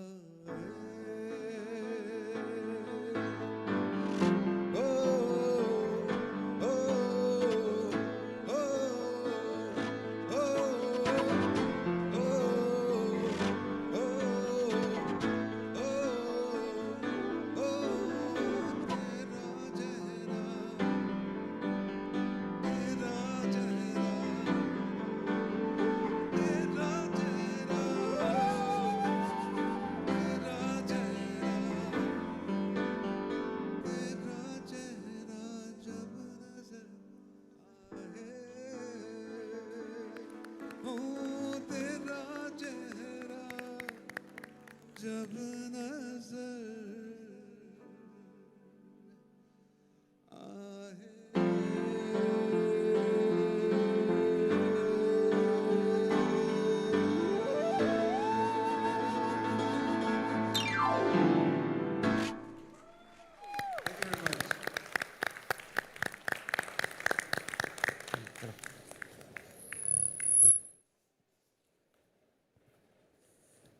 Adnan bhai, what an honor to listen to you. Thank you very much. What an honor.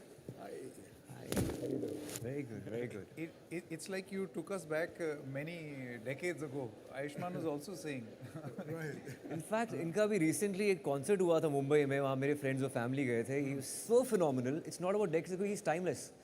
I think आज के दौर में भी कई गाने ऐसे बन रहे हैं जो इनकी तर्ज पर बने हैं. काफ़ी बीट स्ट्रक्चर इनके जैसा है, and he is so contemporary eight the same time. ऐसा फिनोमिनल टैलेंट मुश्किल है दिखना. So amazing, so amazing. Thank you. Thank you so much. Anything that you would like to say? You know, I just want to say that, first of all, I'm very happy to be part of this wonderful cause. And of course, this is a very important drive for all of us. And I'm really, really happy that everybody's putting in the effort to do their bit. We all have to. We can't leave it to other people to do things and hope that things will just work out. We all have to do our little bit. And I have to also tell you that I just love your work. Thank you. Love Thank your you. work. Thank you. May God bless you, and I really wish you all the best. Thank you, sir. Wish you all the best. Thank you very much. Thank you so much. Thank you so much. Thank you. A big hand for Adnan Sami, ladies and gentlemen. Thank you. Thank you. तो आइए अब रुक करते हैं पहाड़ों की ओर. रुद्रप्रयाग चलते हैं. देखिए, पहाड़ों के बारे में ये कहा गया, खास तौर से उत्तराखंड के बारे में ये कहा जा रहा था कि एक वक्त में ये वाटर रिजर्व था भारत का, water bank of Asia, not just India. Uttarakhand now seems to be facing an acute water shortage. यहाँ दिक्कत हो रही है, और ये दिक्कतें किस तरीके से बढ़ी हैं वो भी हमने होते हुए देखी हैं खबरों में. इसके लिए एक अर्जेंट इंटरवेंशन की ज़रूरत है. Climate change aligned with Mission Life, which is lifestyle for environment. Now, RECIT plans to develop 14 climate-resilient model schools in Uttarakhand that will nurture environmentally aware students, reinforcing the state's climate mitigation and adaptation efforts and contributing to the achievement of sustainable development goals.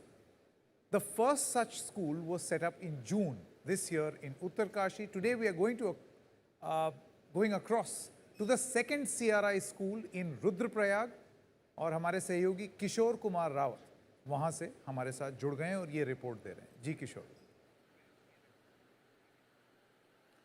बिल्कुल एक जो मुहिम शुरू की गई थी उसका जो आगे बढ़ती जा रही है, एनडीटीवी डेटॉल बनेगा स्वस्थ इंडिया के तहत कई ऐसे स्कूल हैं जिनको क्लाइमेट रेजिडेंट स्कूल बनाया जा रहा है। रुद्रप्रयाग में अगर मैं बात करूं तो स्कूल में अंदर आते ही एक अलग सी फीलिंग आती है, क्योंकि बच्चों को पढ़ाई के साथ कैसे साफ रहना है, कैसे उनको पानी की वेस्टेज रोकनी है, कैसे उनको पर्यावरण को सुरक्षित रखना है, ये सब पढ़ाया जाता है। और ये इस वक्त स्कूल में मौजूद है और यहाँ पर तमाम जो बच्चे हैं उनको हर दिन अलग अलग सब्जेक्ट के साथ ये चीज़ें पढ़ाई जाती है। हमारे साथ प्लान इंडिया के प्रोजेक्ट मैनेजर शेरिन हैं। किस तरीके से इस स्कूल को आपने सोच के इसको कहा कि इसको अलग बनाएंगे, आखिर इसमें अलग क्या है? अच्छा जी, Dettol climate resilient school basically ऐसा स्कूल है जहाँ पर हम बच्चों को पर्यावरण अनुकूल एक जीवन शैली विकसित कर रहे हैं बच्चों में।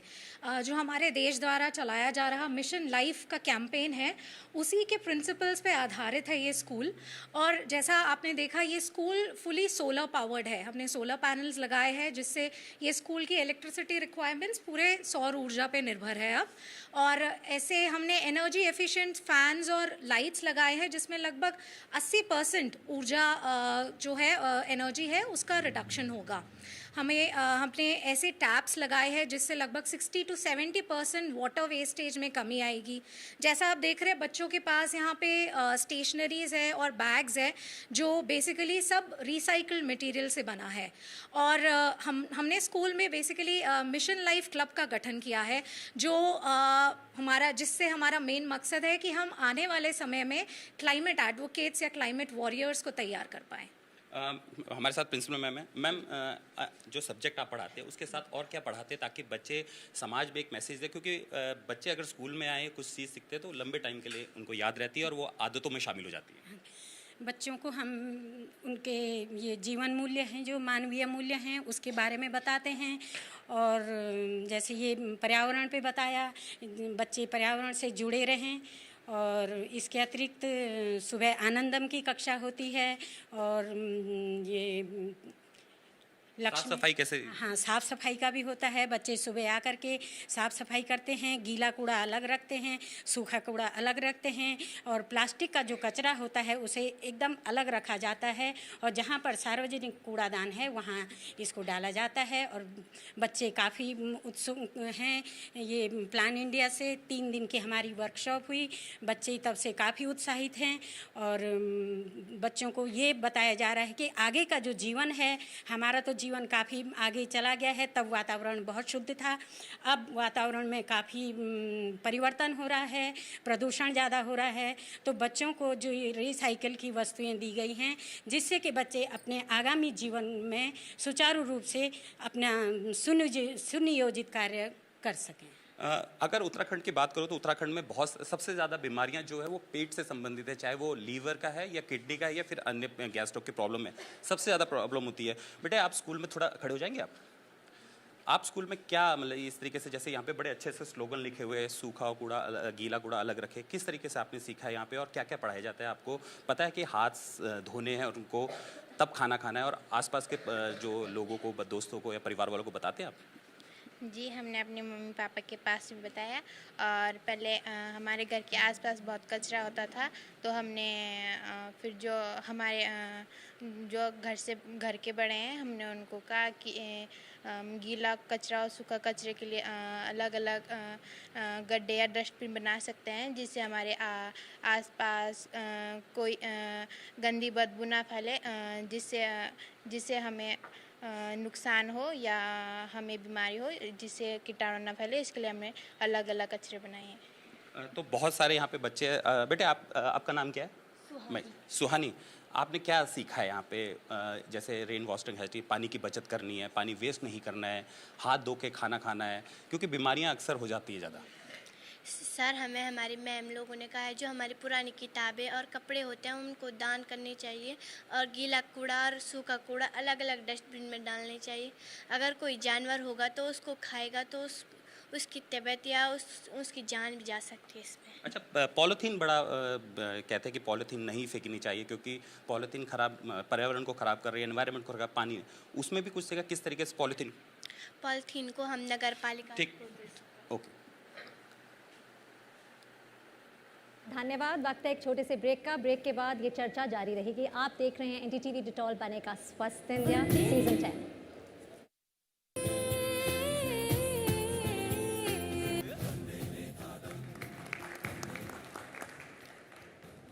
Welcome back. You're watching the NDTV-Dettol Banega Swasth India campaign season 10.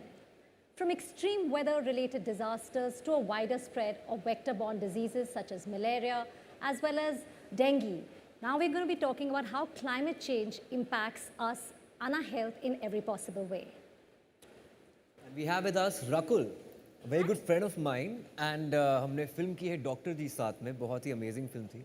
और रकुल आप यहाँ पर हैं not just because you an actor but also you feel it like आप होलिस्टिकली अपने आप को चेंज करना चाहती हैं न्यूट्रिशन को लेकर बहुत यू वेरी अवेयर मुझे खुद सिखाया I remember I to have sesame seeds first thing in the morning it's good for digestion पर रकुल ने मुझे बोला नहीं क्रश सीड्स करो it will be better on your stomach तो आई थिंक मैं तब आई वाज सोल्ड मैं कही आदि डॉक्टर खुद है तभी डॉक्टर जी या सस्टेनेबल लिविंग के बारे में एंड जो आप कर रहे हैं वो उसके बारे में कुछ कहना चाहती हैं आप Yeah, I think, sustainable living, healthcare or any form of awareness about what you eat, how your environment is, everything goes hand in hand. Because आज हम बात कर रहे हैं, diseases की जो climate change की वजह से होती हैं. And any form of disease is in your body अगर आपकी immunity low है. And how do you keep that immunity up? Back in like 100 years back, 200 years back, from the age of Ayurveda, तब लोग दवाइयाँ नहीं खाते थे but immunity बहुत स्ट्रॉन्ग थी and it's I think the kind of food we consume how aware we are obviously basic is कि आप अपना खाना अच्छे से साफ़ करके खाइए अपने हाथ साफ़ करके खाइए but what you are eating the fast food culture जो है वो इतना ज़्यादा बढ़ चुका है I was reading somewhere and I love that line and I even posted it saying कि the fast food culture is grown so much that real food feels like diet जब आप दाल रोटी सब्जी खा रहे हो तो लोग बोलते हैं डाइट एंड जो हमारा हिंदुस्तानी खाना है उसमें the use of turmeric ajwain जीरा हल्दी all the basic ingredients all the herbs are very very good for your immunity and your body and naturally your blood pressure your diabetes things like that so I feel there is a lot of importance that needs to be given to health workout any form of physical activity walking आप खाली walk कर लो वो काफ़ी है पुराने ज़माने में लोग घर के सारे काम खुद करते थे अब women are told when you are pregnant please squat and pocha maro but earlier days everyone used to do it themselves so all these small things actually help you in being stronger have a stronger immune system and hence deal with all the external factors in a better way even covid for that matter jab covid hua tha I was doing pranayam and I know how much that helped me because I didn't want medicines so I feel holistic look at health is very important. We also have... No, why don't you... No, I will just introduce the guests. Of course, thank you, Rakul, for joining us today. We also have with us Ravi Singh, Secretary General and CEO WWF India. Neeraj Jain, thank you so much. You've been a part of this campaign since the very beginning. Country Director, India Path. Sanjay Serene, Vice President, Access and Regional Programs, FIND. And of course, Ravi is with us. Yes, Ravi Singh is now with us. Let's see if we can have him on screen so that we can ask him the question. Ravi Singh, can you hear me? I can hear you. Thank you very much. Hi, good morning. Ravi Singh, with the changing climate and extreme weather events, our hygiene and health needs are also going to change. With the floods and waterborne diseases, they're all becoming more frequent and common. What, according to you, are the next big interventions that we need in the sector of health and hygiene? This is a area or this is a sector which is beyond the purview of any single approach or any one institution or any one particular consortium of work. Very importantly, we need to build an approach. I'll give you an example and just go from that. There's an example being developed which is called the One Health approach. This basically looks at what are the different areas of threat, be it calamities, natural calamities, regional disasters, etc. And we build an understanding of the interface between people, ecosystems, landscapes, what we call landscapes as natural landscapes, and people and beings that live there, for instance, villages, livestock, wildlife, largely to address zoonotic disease transmission. I just want to focus on this because not enough is being said here and a lot more needs to be done. We need to strengthen vulnerable rural households and to enhance community access to improve public healthcare for particularly people who live in forest fringe villages and such areas. And the idea is that we can connect this issue of One Health, see where the concentrations are, where possible threats could be, and to improve the flow of ecology and ecological services and the natural flow of what we have as a web of life. I'm saying this in a very brief way, but this is the core of what your question was. This is part of this. Thank you so much, Mr. Ravi Singh, for being with us. We'll be constantly engaging with you throughout there for Banega Swasth India. Thank you so much for being with us. And Rakul, I feel so proud, immensely proud, being part of the Hindi film industry whenever an actor comes on such a platform and they talk about such core issues. Right. And talking about you, your journey as an entrepreneur, I want to know about New Boo, about this biodegradable diapers. Yeah. Kya hai ye? So basically, when Nubu came to me, I'm not a mother. I had no idea, but I loved the thought. And when I heard the facts and figures, right, I was alarmed. I said, we go to so many panel discussions. We talk about our environment. We talk about, being responsible citizens. And then we have zero idea of how much waste every family is generating. So Nubu is basically a biodegradable, disposable diaper. And each child uses about 400-500 diapers from the age that they need diapers till the age of 3. And each diaper requires about 500 years to decompose. So that means jahan pe pehla diaper bana tha, it's still lying somewhere in the planet. The regular ones that we use. So how much waste are we generating? The landfill is packed with all sorts of sanitary waste. And then today the importance of solid waste being decomposed properly is being highlighted. So that's when my interest in the brand began, and I said, I'm going to come in as a co-founder. So Nubu uses bamboo and cotton as the primary materials for the diapers, and obviously they're easy on the child, rash-free and easy on the environment. And that's my journey. That's when my journey began. We launched in February.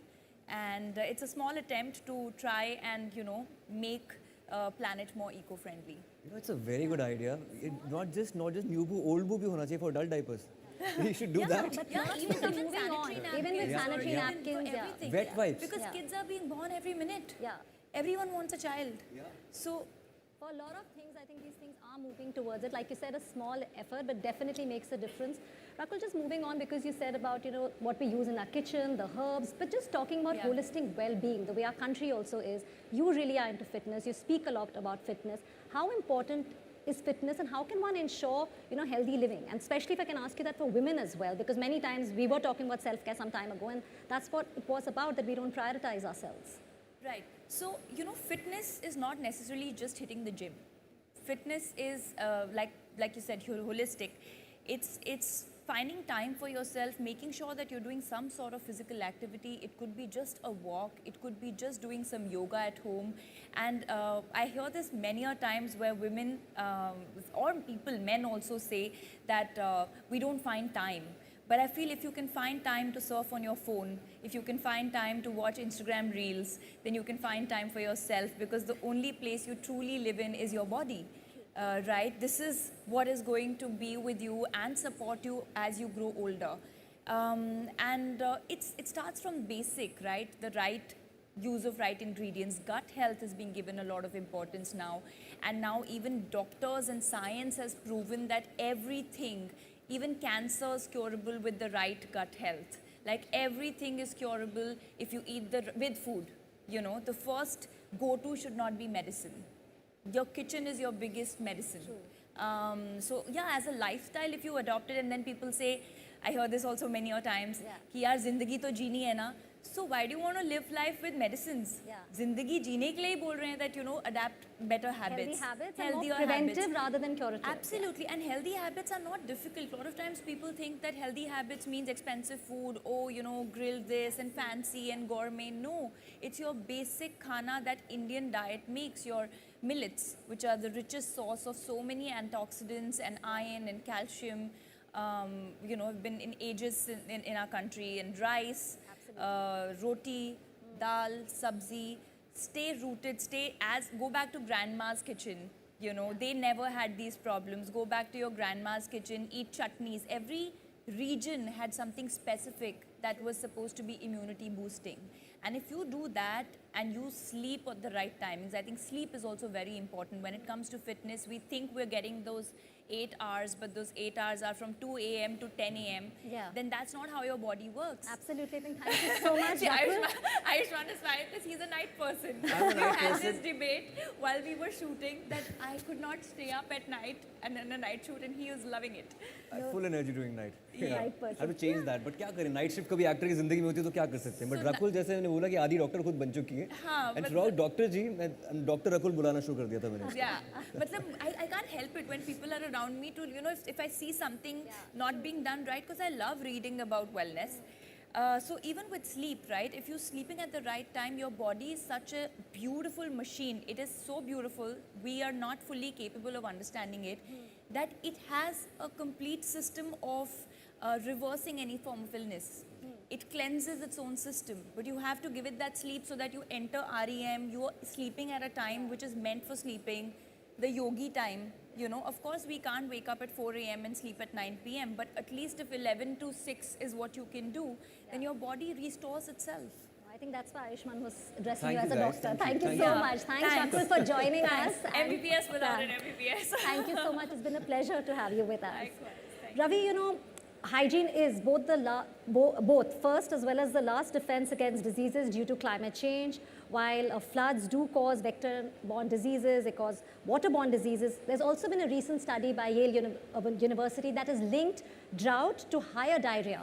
Can you tell us about that? Because we just saw the report on the CRI schools. We went to one in Uttarkashi and also now Rudraprayag. Can you tell us how we're trying to change that and make it a better place for our future generations? Thank you, Ambika, for asking this question. So more the droughts, more the issues with the storage of water. More the water is, used in various ways, and the contamination levels also increase after a period of time. And what it finally results into, the more diarrheal deaths and the more diarrheal cases. So we were actually seeing it only from the lens of when the floods come, then the cholera happens and the diarrhea happens.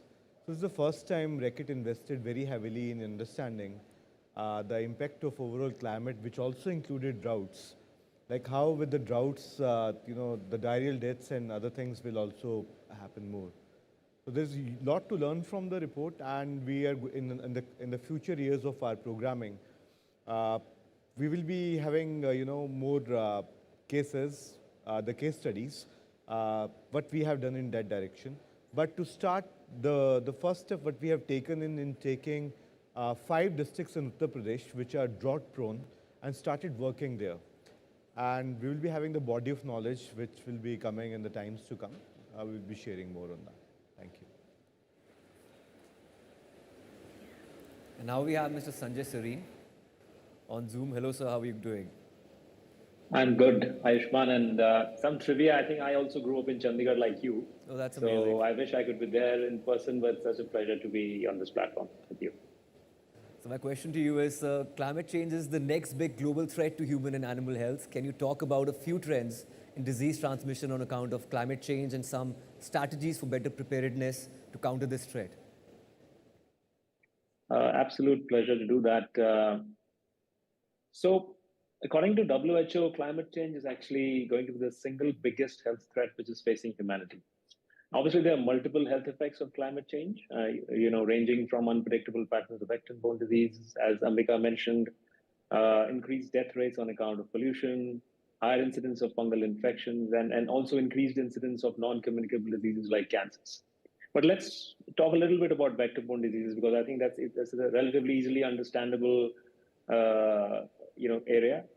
Vector is an organism that transmits an infectious pathogen from an infected human or animal to an uninfected human. And malaria, dengue, chikungunya, yellow fever, these are all transmitted by mosquito-borne vectors. Now, according to a 2019 study, it is estimated that by 2050, disease-carrying mosquitoes will ultimately reach 500 million people more than they do today. Also, according to the Intergovernmental Panel on Climate Change 2022, this report stated that the dengue risk will increase with longer seasons and a wider geographic distribution across the world, including sub-Saharan Africa. And even in India, Ladakh, which was, I guess, the only union territory which was spared so far, we noticed 2 dengue cases in 2023. So no area in India is also remaining untouched. And as a result of this, this is going to technically put additionally billions of people at risk by the end of the century. Now, mosquitoes are not the only concern here. Ticks are another vector which are capable of transmitting many pathogens and many diseases, including zoonotic viruses, as Raviji noted earlier. Now, tick expansion is promoted by warmer winters, which is what we are seeing which is what we are seeing today, and in the last decade due to global warming. Put simply, vectors are cold-blooded animals, and they do better in warmer world. So, and we've all seen that our planet has already warmed by more than 1.5 degrees centigrade. And limiting warming to another 0.5 degrees centigrade is probably the absolute best we can do. The other incidence is that how do we reduce the greenhouse emissions? We are all reading about that. We are hearing about that constantly. And as Rakulji spoke about, transitioning to renewable energy sources like wind and solar, and adopting lower carbon or carbon-free transportation systems, including electric cars, and promoting sustainable agriculture and land use. Thanks. Neeraj ji, अभी संजय जी जिस तरफ इशारा कर रहे थे कि किस तरीके से सर्दियां जो हैं वो गर्म हो गई हैं और ये अपने आप में बीमारियों का एक वजह बनती जा रही है। क्लाइमेट चेंज और मलेरिया का भी कुछ ऐसा ही नाता देखने को मिलता है। मैं आपसे ये जानना चाहता हूँ कि तकनीक का इस्तेमाल किस तरीके से किया जा सकता है। How do you use innovation in technology to be able to, I won't say nip it in the bud, but control what is already started happening? Thank you, Sanket. Firstly, before I start, I must say I feel like that, that plywood ad where everything changes around but the plywood stays. I was part of the 2014 launch of this program. Yes. And I'm getting very nostalgic being here today, Ayushmann, with you and the whole shift and the change. And I must also tell you that in the health sector, we use your name pretty much 10 times a day. So you must be getting a lot of hiccups because everything is Ayushmann, Bharat, health and digital and all of that. But coming to your question, Sanket, I think, climate, Sanjay has already talked about the impact, what it could do, etc. And we need to do some preventive work there. But having said that, while we are doing that, we need to do a lot of work on the ground in terms of being able to start predicting where is the disease going to be. It's, if we just think about India, it's a large population. We are 1.4 billion people. Huge geographical diversity, we need to have tools on the ground which are going to be able to quickly screen for disease, quickly be able to diagnose for disease and have action to be able to, provide better health. The other thing is, can we actually layer climate maps with, different patterns and start predicting where the next outbreak is going to be? And that's going to come from technology and innovation. It's already happening. We're already trying to start layer those maps to be able to say, okay, the next dengue outbreak is going to be here, or the next malaria outbreak is going to be there. And artificial intelligence is being used to do a lot of that. So technology is going to be at the core of being able to respond to what's happening. While we are thinking about how do we, how do we curtail climate change, what do we do in terms of carbon reduction, etc.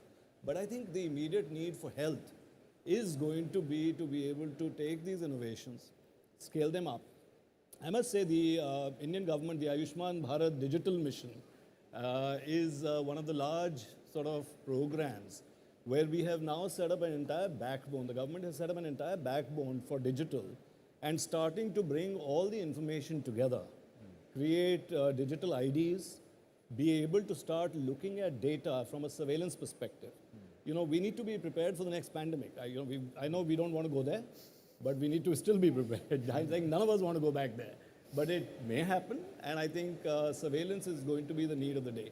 So if you start looking at technology, digital, and innovation there, that's the only way forward if we want to really ensure. And I just want a last sentence, health equity is important. I think what COVID taught us was very interesting because, while I was in my little castle, Ayushmann, Rakul, you must have been in yours, but we were all affected. Yeah. It wasn't the poor person living in Dharavi. It was all of us. So equity is absolutely critical for health. And I think innovation is the only way to actually do that. Technology is the only way to do that. India is a young country, like half of population is under 30. Absolutely. And how do you empower the youth and how do you probably usher them to lead the innovations in future?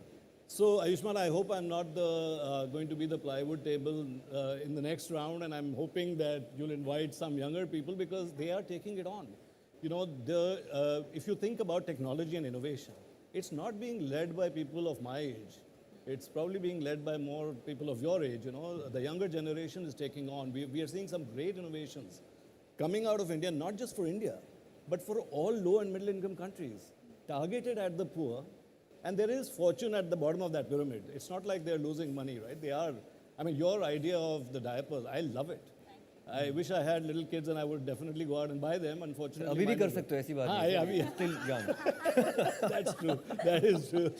बधाई हो film में ऐसे ही हुआ था sir. Yeah, I know.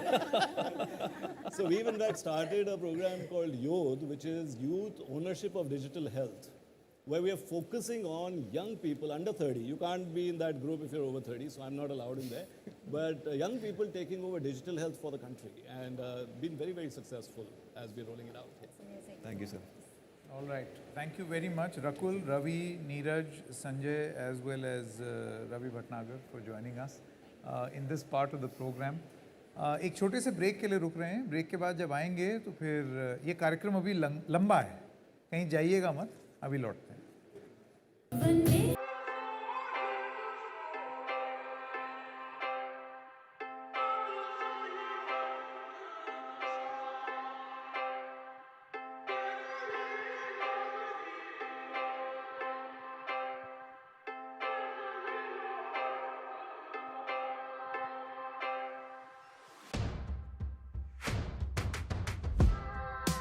Hey, yeah, yeah. I'm born bare, flakes from a rock, I'm a piece that we share. Drop off of blood from the heads of a spear. This is my statement, I'm very rare. Boy from the hills coming out like Jumanji. Sound from the trees making waves like tsunami. Race from the seeds that was sown by my aunties. Grew from the soil that was stained by the armies. Roots of my past from the holes to a glory. Still being bold, marching on like a Gandhi. Beat banging on like a war drum, so strong. Ready for whatever, I'ma prove it cause I'm on one. Son of a hunter, I go hard like a strong rum. Land of the bamboos and the mountain, that's where I'm from. Hey. Boy from the hills, I'm the boy from the hills. Know my story, bet you know it was real. Boy from the hills, I'm a boy from the hills. Know my story, bet you know it was real. Boy from the hills, I'm the boy from the hills. Know my story, bet you know it was real. Boy from the hills, I'm the boy from the hills. Know my story, bet you know it was real. Boy from the hills. Boy from the hills. Know my story, bet you know it was real. I'm the boy from the hills, bet you know it was real. Hey. Yeah. There were bombs going off, there were houses being burned. The whole family had to hide in the forest. It wasn't even safe when the baby was born. Mama had to feed her when the rain starts pouring. The whole year harvest went to the soldiers. The Japanese troops made camps and took over. On the meager meal, they were forced to survive. All of their supplies were eaten out and down. She never really knew how the outside was. Young and so fragile, she would get lost. My grandma told me stories how she went away from home, shook by the war, seeing people on horse. The story lives on to the tales. In the night she would put me to sleep singing this lullaby, and it goes like, boy from the hills, I'm the boy from the hills. Know my story, bet you know it was real. Boy from the hills, I'm the boy from the hills. Know my story, bet you know it was real. Boy from the hills, I'm the boy from the hills. Know my story, bet you know it was real. Boy from the hills, I'm the boy from the hills. Know my story, bet you know it was real. Boy from the hills. Boy from the hills. Boy from the hills. Know my story, bet you know it was real. Boy from the hills, I'm the boy from the hills. Know my story, bet you know it was real. Boy from the hills, I'm the boy from the hills. Know my story, bet you know it was real. Thank you. This next song is called Nagamanu. It's written in Nagamese dialect, which is the common language of the Naga people. The song talks about community, society, and bringing the unity to each other. I hope you guys enjoy. Hey.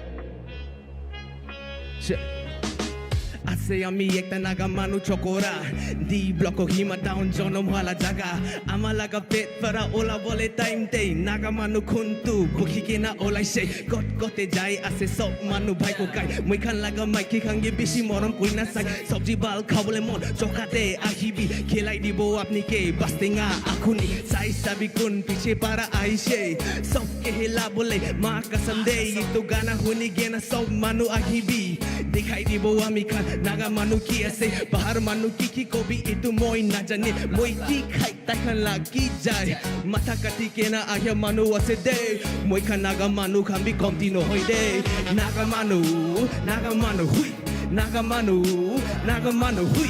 ki kwa naga ami naga manu ase de naga manu hui naga manu hui ki kwa naga ami naga manu ase de ase ami ekta naga manu chokora rasta lok pabo muke kini take pokora ahi take aji kali itu babana nagalem for Christ koi mati kane jagara puisa kane giri ase moi ka naga manu kan mukto mita hoile bi hat na dikhai kam election time ahile to sob manu malama election time khotom hoile suka bat aruda throw your hands up now if you feeling me right mudu khaile to party every night will be itu mudu to kina pa ase ho bishi solution hoy mudu bon hwato Nagaland te thaki ke na asam laga mudu kai moi kan laga economy ke bye kazan kan la gorgi tu mudu gore bishi jane moi kan naga manu kan bi komti no de naga manu hui hui ki kwa naga ami naga manu ase de naga manu hui naga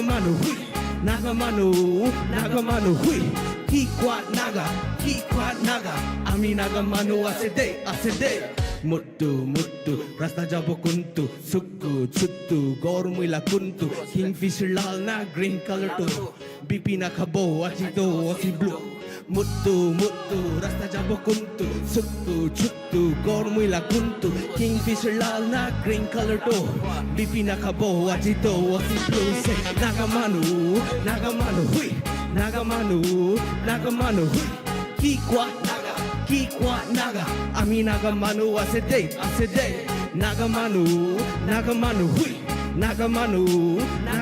hui ki kwa naga ami naga manu ase de thank you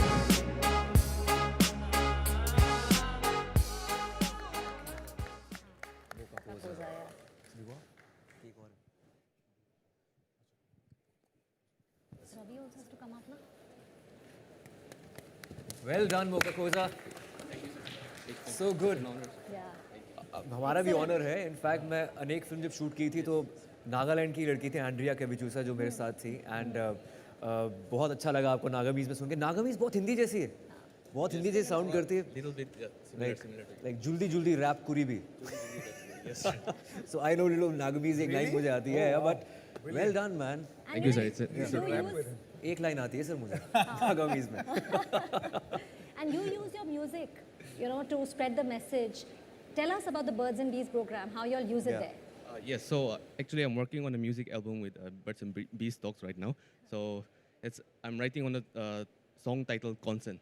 So it's all about educating the youths, the youngsters about the positive message of consent. Absolutely, I think the youth, talking to them about consent. Right. Thank you so much for joining us. Thank you. Thank you so much. It was a pleasure listening to your performance. Thank you very much. Thank you. Thank you. Thank you so much. I would also like to welcome now, joining us now is Mr. Gajendra Singh Shekhawat. He is the Minister of Jal Shakti in the Government of India. Thank you very much, Mr. Shekhawat, for being on our show. Now, just yesterday, the government started the Pan-India Swachhta Hi Seva campaign. I mean, this is something जो कि बहुत लंबे समय से चल रहा है। 10 साल सरकार का भी स्वच्छ भारत अभियान रहा है।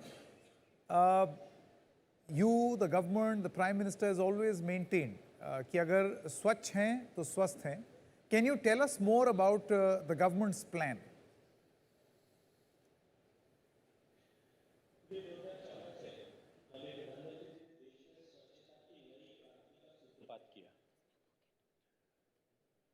देश खुले में शौच से मुक्त बने, ओपन डेफिकेशन फ्री हो, इस संकल्प के साथ में एक 5 साल का लक्ष्य लेकर के 2019 तक 10 करोड़ से ज़्यादा शौचालय बनाकर देश को खुले में शौच से मुक्त ऐसा घोषित किया।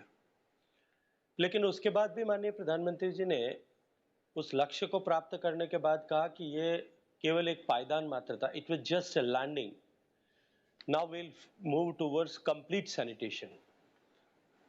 और आज भारत संपूर्ण स्वच्छता की ओर बढ़ रहा है। मैं इस विषय पर बात करूं उससे पहले आपसे निवेदन करना चाहता हूं आपके माध्यम से देश की जनता को, आपके श्रोताओं को, कि आज देश के लगभग 66% गांव जो है वो संपूर्ण स्वच्छता की ओर अपना एक न एक कदम आगे बढ़ा चुके हैं। अनेक राज्य अपने आप को ODF प्लस ऐसा डिक्लेयर कर चुके हैं।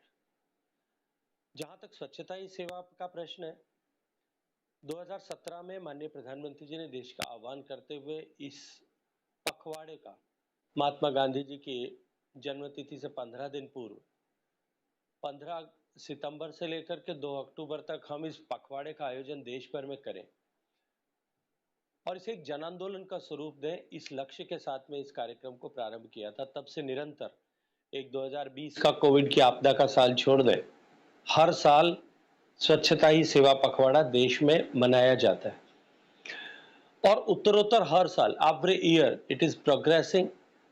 हर साल इसमें लोगों की सहभागिता बढ़ रही है और अब की वर्ष तो निश्चित रूप से अनप्रेसिडेंटेड वर्ष था। पिछले साल जहां स्वच्छता ही सेवा पखवाड़ा के निमित्त हुए कार्यक्रमों में देश भर में 9 करोड़ लोगों की सहभागिता हुई थी, and this year till yesterday evening the data but my ministry have gathered on my the platform what we have created, उस पर लगभग 39 करोड़ से ज्यादा लोगों ने अपने आप की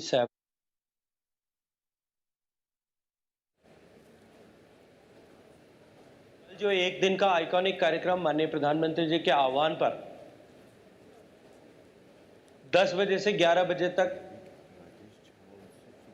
स्वच्छता के लिए समर्पित 1 घंटा पूरा देश जब उस पर जुटा था, तब माननीय प्रधानमंत्री जी सहित देश के लगभग 10 से ज्यादा राज्यों के मुख्यमंत्री और करोड़ों लोग कल इस कार्यक्रम के साथ में जुटे थे। पिछले 15 दिन में स्वच्छता ही सेवा पखवाड़े के तहत जहां एक तरफ 39 करोड़ लोगों ने सहभागिता की है, वहीं दूसरी तरफ 12,000 से ज्यादा आइकॉनिक साइट्स पर इस तरह के स्वच्छता के कार्यक्रम आयोजित किए गए। लगभग 6,000 से ज्यादा स्थानों पर नदियों के या नदी के तट पर स्वच्छता के लिए कार्यक्रम आयोजित हुए। 6000 के लगभग समुद्र तटों पर कार्यक्रम स्वच्छता के आयोजित हुए हैं। बीचेस के क्लीनिंग के लिए कार्यक्रम हुए। कल केवल एक दिन में 9 लाख से ज्यादा जगहों पर ये जो an hour dedicated for cleanliness sanitation जो था, उस पर 9 लाख से ज्यादा जगहों पर कार्यक्रम हुए। और मैं ये मानता हूं कि ये जो जन आंदोलन माननीय प्रधानमंत्री जी की प्रेरणा से इस स्वच्छता ही सेवा पखवाड़े का विराट रूप जो कल देखने को मिला है, इसने देश में स्वच्छता की भावनाओं को एक बिहेवियर चेंज समाज के मन में लाने के दृष्टिकोण से एक बहुत अभूतपूर्व सफलता प्राप्त की है। माननीय प्रधानमंत्री जी के आह्वान से पर हमने whole of the government approach के साथ में इस बार इसे मनाया।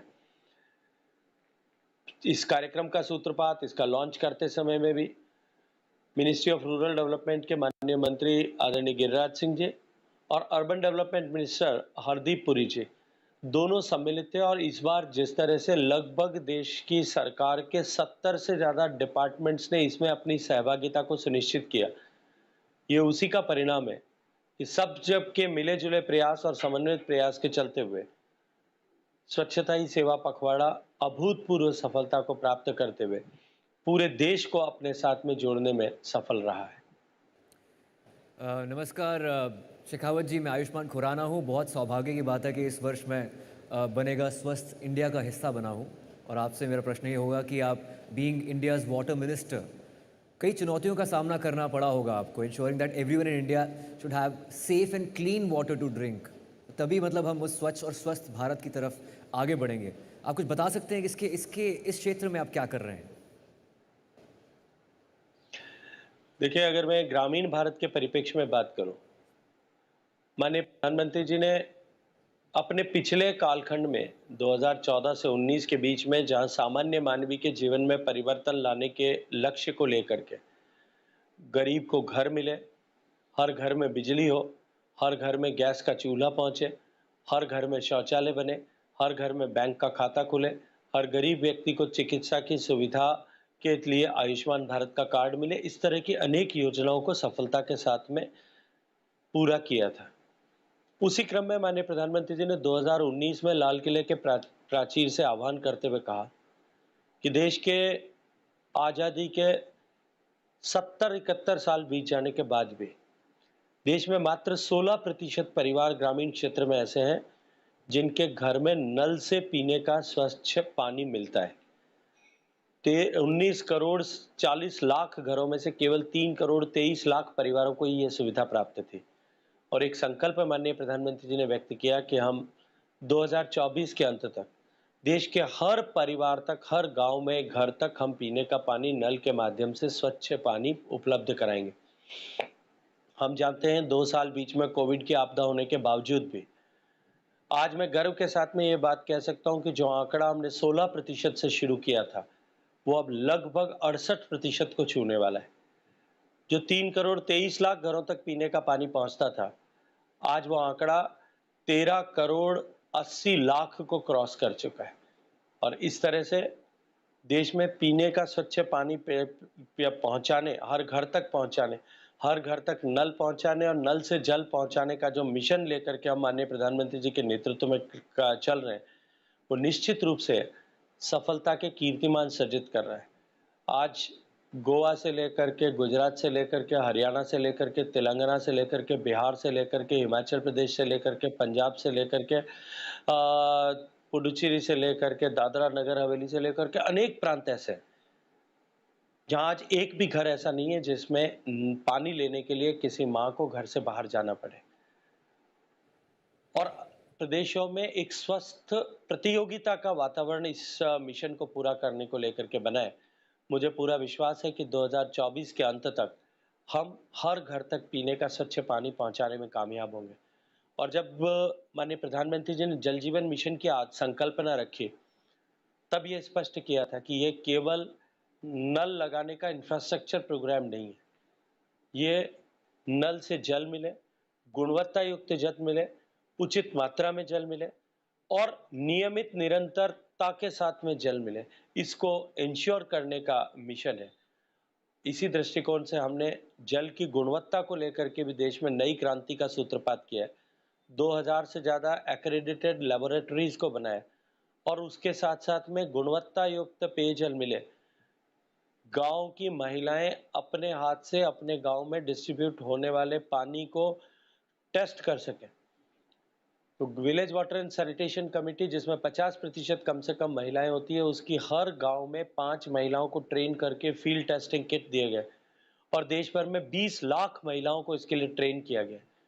जहां देश में कुछ हजार सैंपल पीने के पानी को टेस्ट करने के देश भर में साल में एकत्रित होते थे, पिछले 1 साल में 1,60,00,000 से ज़्यादा सैंपल्स एकत्रित हुए और हमने पानी की गुणवत्ता को भी साइमल्टेनियसली मॉनिटर करने में कल ये काम किया है। ये जो बात आप बता रहे हैं, बहुत बहुत धन्यवाद आपका। हमने अभी हाल फिलहाल एक रिपोर्ट भी देखी, एनडीटीवी पर रिपोर्ट भी की कि सूखा प्रभावित बुंदेलखंड इलाका, वहाँ किस तरीके से नल लग रहे हैं, वहाँ पानी किस तरीके से आ रहा है। तो ये ज़मीन पर ये जो काम हो रहा है उसका असर कुछ हद तक होते हुए दिख रहा है। बहुत बहुत धन्यवाद गजेंद्र सिंह शेखावत जी हमारे साथ जुड़ने के लिए। अब आइए आगे बढ़ते हैं। दरअसल पिछले 9 साल से बनेगा स्वस्थ इंडिया कैंपेन वो लगातार बच्चों के साथ जुड़ा हुआ है। बच्चों को एक मुहिम के तहत, एक जुनून के तहत, एक मूवमेंट के तहत कि बच्चों को ये सिखाया जाए। अभी थोड़ी देर पहले इस बारे में बात भी हो रही थी कि स्वस्थ कैसे रहें, हैंड हाइजीन, साफ सफाई, इसके अलग अलग तरीके। फिर चाहे वो कॉमिक बुक्स हों, प्ले पार्क्स हों, आपके क्लासरूम में लेसन्स हों, खिलौने हों, एक्टिविटीज़ हों, सॉन्ग्स हों, पपेट शोज़ हों। अब ये तो सब चीज़ें हो गई फिज़िकल। आप जानते हैं बच्चों को गेम खेलने में बहुत मज़ा आता है और वो भी मोबाइल पर, आयुष्मान। अब हालांकि ये कोई माँ बाप नहीं चाहता कि खूब सारा मोबाइल फ़ोन पर गेम खेले बच्चा, लेकिन अगर उस गेम के साथ साथ स्वच्छता अभियान भी आगे चले जाए तो ऐसा गेम अच्छा है। जैसे कहते हैं दाग अच्छे हैं, उसी तरीके से ये गेम भी बेहतर गेम है। तो आज इस मंच से हम रवि भटनागर शायद इस गेम के बारे में और बता सकते हैं। हाइजिया गेम को यहाँ पर शुरू कर रहे हैं। रवि, अगर आप बताना चाहें कि ये क्या है। Thank you. इससे बच्चे ही खेल सकते हैं या आप और मैं भी? बहुत ही इंटरेस्टिंग क्वेश्चन है। सो रेगुलरली स्कूल से डिमांड आ रहा था कि आप स्कूल्स के अंदर एक्टिविटी कराते हैं, को करिकुलर एक्टिविटी का पार्ट है। इसी के साथ में एक ऐसा गेम डेवलप करना चाहिए आपको जिसमें आज के टाइम में जो न्यू एज बच्चे हैं वो लोग एवतार्स को चूज़ करते हैं। आप 6 एवतार्स को चूज़ करिए इसमें से, और उसके बाद में आपके पास में डिटॉल का स्वॉर्ड है जो कि आपको पावर देता है। और हर जो गेम है वो 2 सेकेंड्स का एक गेम है। वो गेम के लेवल्स बढ़ते जाते हैं जैसे जैसे बच्चे गेम्स को खेलेंगे। तो जैसे कैंडी क्रश अनएंडिंग होता है, तो ये जो गेम है वो अनएंडिंग है। और गेम बेसिकली हाइजीन में 5 चीज़ों को फोकस करता है। Hygiene at home, hygiene in neighbourhood, personal hygiene, hygiene during illness. हमने इस गेम को अराउंड 200,000 स्टूडेंट्स के अंदर फर्स्ट पायलट हम लोग करने वाले हैं। और इंटरेस्टिंग बात यह कि जैसे इंडिया जो देश है वो देवी देवताओं का देश है, तो ये जो गेम का जो नाम है हाइजिया, ये हाइजिया जो है ये ग्रीक गॉडेस है जो कि हाइजीन की गॉडेस है। तो हमें लगा बहुत ही इंपॉर्टेंट है कि हम अपने कल्चर में जब हम शुभ और लाभ की बात करते हैं तो शुभ भी सबका हो और लाभ भी सबका हो। तो हम लोग ने अलग अलग टूल्स दिए, टूल्स बनाए। तो ये भी एक बहुत इंपॉर्टेंट हमें लगता है फ्यूचर में ये जो टूल है जिसको हम रेगुलरली, ये AI बेस्ड टूल है, AI बेस्ड गेम है जिसको हम अलग अलग जगह पे लेके जा रहे हैं। फिलहाल ये 2 लैंग्वेजेस में उपलब्ध है, इंग्लिश और हिंदी में, एंड्रॉयड प्लेटफॉर्म के ऊपर। और इस पर फर्दर वर्क चल रहा है अभी। और ये जो गेम है ये सारी जितने भी नेशनल लैंग्वेजेस हैं और डायलेक्ट्स हैं सब के अंदर हम इसको आगे फर्दर ट्रांसलेट करने वाले हैं। बहुत ही बढ़िया, थैंक यू। बहुत ही ज़बरदस्त। ये गेम हाइजिया गेम जो है वो खेलेंगे और इसका एक आप हाइजिया कॉन्टेस्ट भी कराइएगा। जी बिल्कुल। लेकिन हाइजिया गेम तो मोबाइल पर हो गया, इसके साथ साथ दर्शकों को ये भी बता दें कि there is another fantastic engagement with children that has been the Dettol Hygiene Olympiad, the largest such Olympiad in the country. This year was the 2nd edition and it reached a staggering 30 million children spread across the country, Ambika. I mean, in fact, it was the 2nd season. And to give away the prizes, I would like to call up on stage some of the partners who have supported this massive endeavor.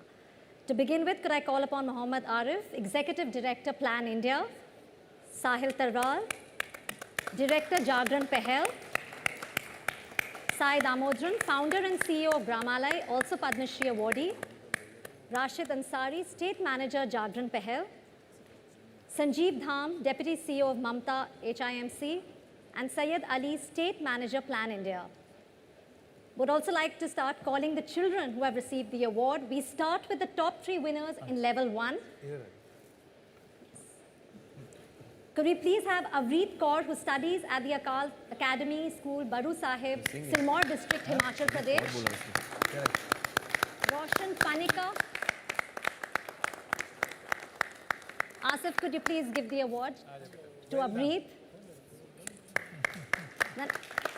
The next one is Roshan Panika, who has come all the way from Namsai in Arunachal Pradesh and is a student of the Kendra Vidyalaya there.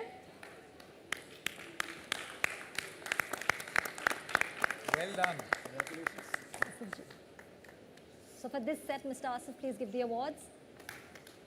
And Somesh Pawar, a young scholar attending the primary school of Athali, which is in Uttarkashi district, bordering China. Wow.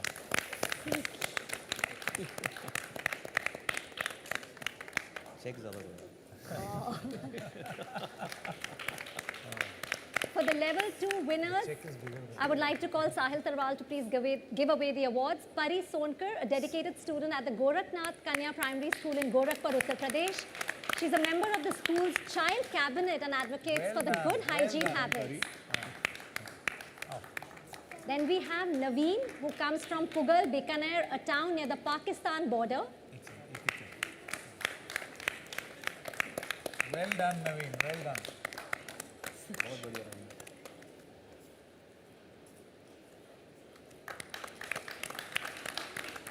And topping the list is Uvia, a student of the government primary school in Puducherry. Uvia. Well done. Very good.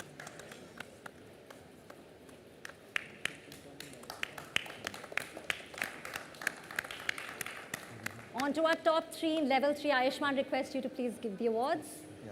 We have Shamanur Majgul. She lives in a remote corner of Gujarat's Gir Forest, Jambur village, where the Siddhi tribe has been living for hundreds of years. Well done. Very good. Our next winner in this category comes from the other corner of India. Stanzan Puzang is a student of class 5 at the monastery Spituk in Leh, Ladakh. Well done. Well done.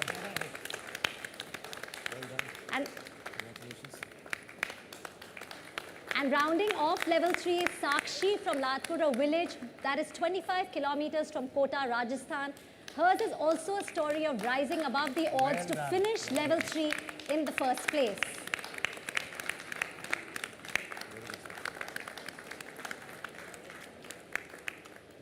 For level 4 winners, could I please call Mr. Damodran? In our list of top 3 winners in level 4 is Saran Kumar, who is an 8th standard student from the KAP Vishwanathan Higher Secondary School, Tamil Nadu. Incidentally, this is also where Sai Damodran ji has studied. So he's from the same school as you. Wow. Then we have Nikhil Chaube, who is a student of Shri Gurunath Gorakhpur Sanskrit School. The school is very close to the Nepal border. And topping level 4 out of 30,000 entrants is Safina Batul, a student of class 7, a Madarsa Babul in Uttar Pradesh, Amroha, Uttar Pradesh. Congratulations. And our last set of winners come from level 5. Could I please call Mr. Sanjeev Dham to give the awards? We have Pema Tamang, a young student from a remote village in Sikkim in the Himalayas. Uttare is the last village in Gyal Singh district sharing the border with Nepal. So she's come all the way from there. The second rank goes to Fozia Zehra from Jammu and Kashmir, who has become the voice of hygiene and health for her state. यहाँ पर एक चीज जो सब लोगों को बतानी जरूरी है, look at the remotest corners of this country from where these kids have come. So I think this is the Against all odds. Against all odds. Against all odds, yeah. And rank 1 is you, Dinesh, who belongs to the primitive tribal group of the Chenchu community, a tribe living in and around the Amrabad Tiger Reserve in Telangana. Well done. And Sanket, I've been. And could I please call all the children on stage, and Gaurav and Mr. Jha, if you all could please come on stage and have a photograph with the children and all the partners who have worked towards, ensuring that these children can give the exam.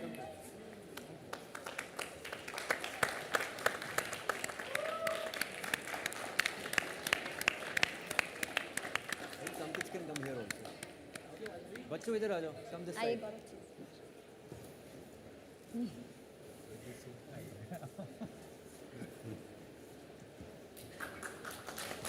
Let's give a big round of applause to all these children, to all the winners, and also all those who participated.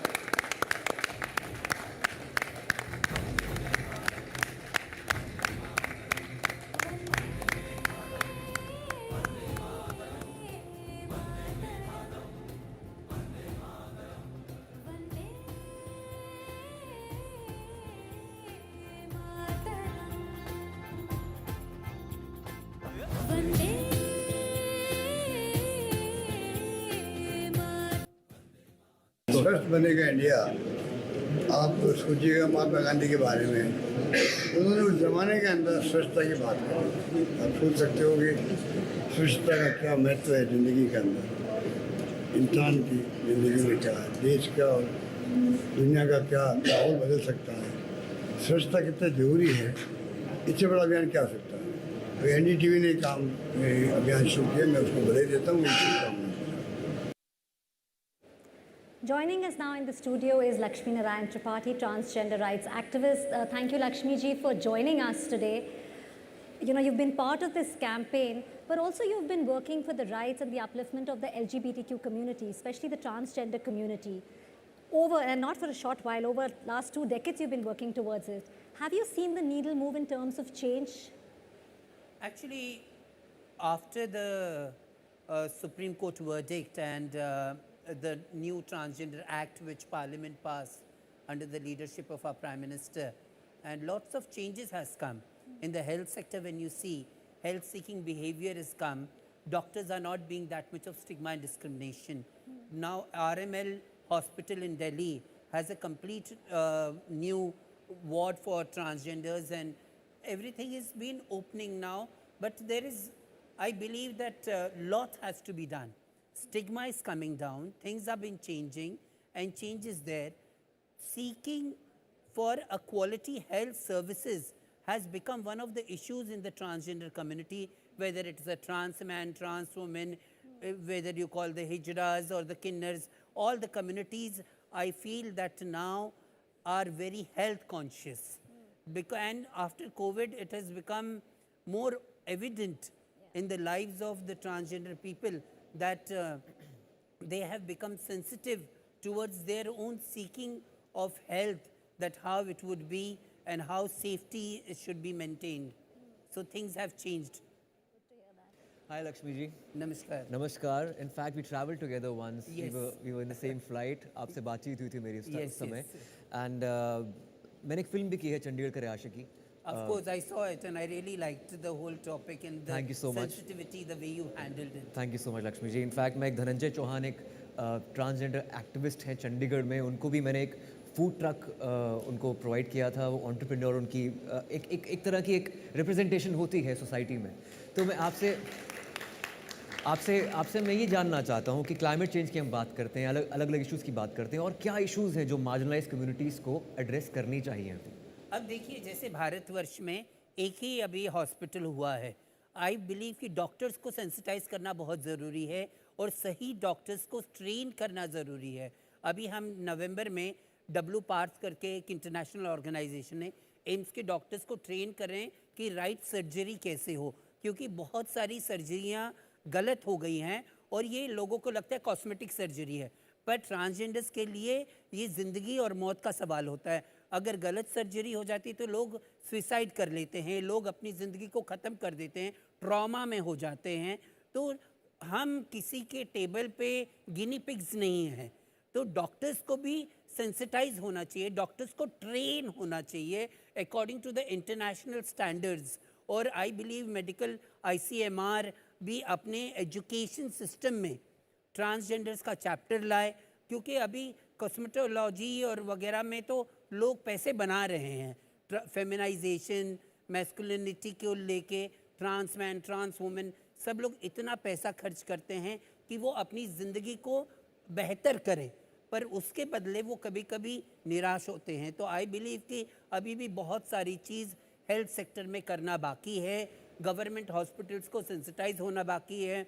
हम उस शहर में बैठे जहाँ से activism शुरू हुई बम्बई में, और हमने पहली संस्था शुरू करी थी वे बैक इन 1999, और यहाँ पे साइन हॉस्पिटल है, और ये सारी हॉस्पिटल, 2-3 हॉस्पिटल्स बहुत सेंसिटिव है, पर सभी जगह सेंसिटिविटी होनी चाहिए क्योंकि ये ज़िंदगी का सवाल है। आई थिंक बड़े शहरों में फिर भी लोग सेंसिटाइज हो गए हैं, छोटे शहरों में अभी भी ये टैबू है और लोग ठीक तरह से। कभी कभी अंशुमान जी ये ऐसे लगता है कि टैबू पढ़े लिखों में ज़्यादा हो जाती है।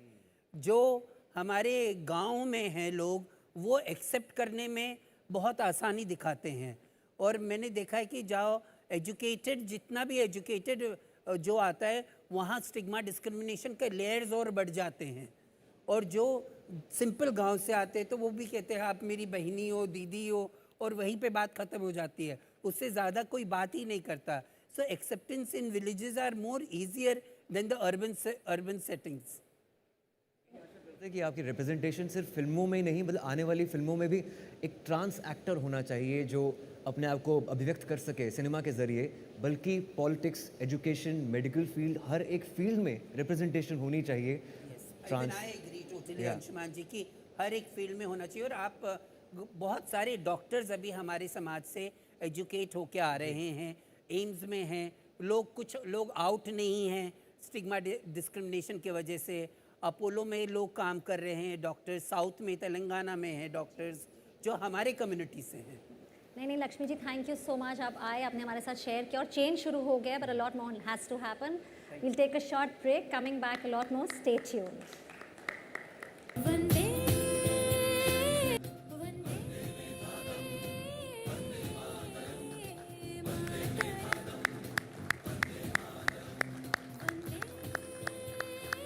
आप लोगों का एक बार फिर से स्वागत है बनेगा स्वस्थ इंडिया के 10वें भाग में। 10 साल पूरे हो चुके हैं और अब मंच पर हमारे साथ हैं महाराष्ट्र के मुख्यमंत्री एकनाथ शिंदे जी। एकनाथ शिंदे जी, आपका बहुत बहुत स्वागत। धन्यवाद।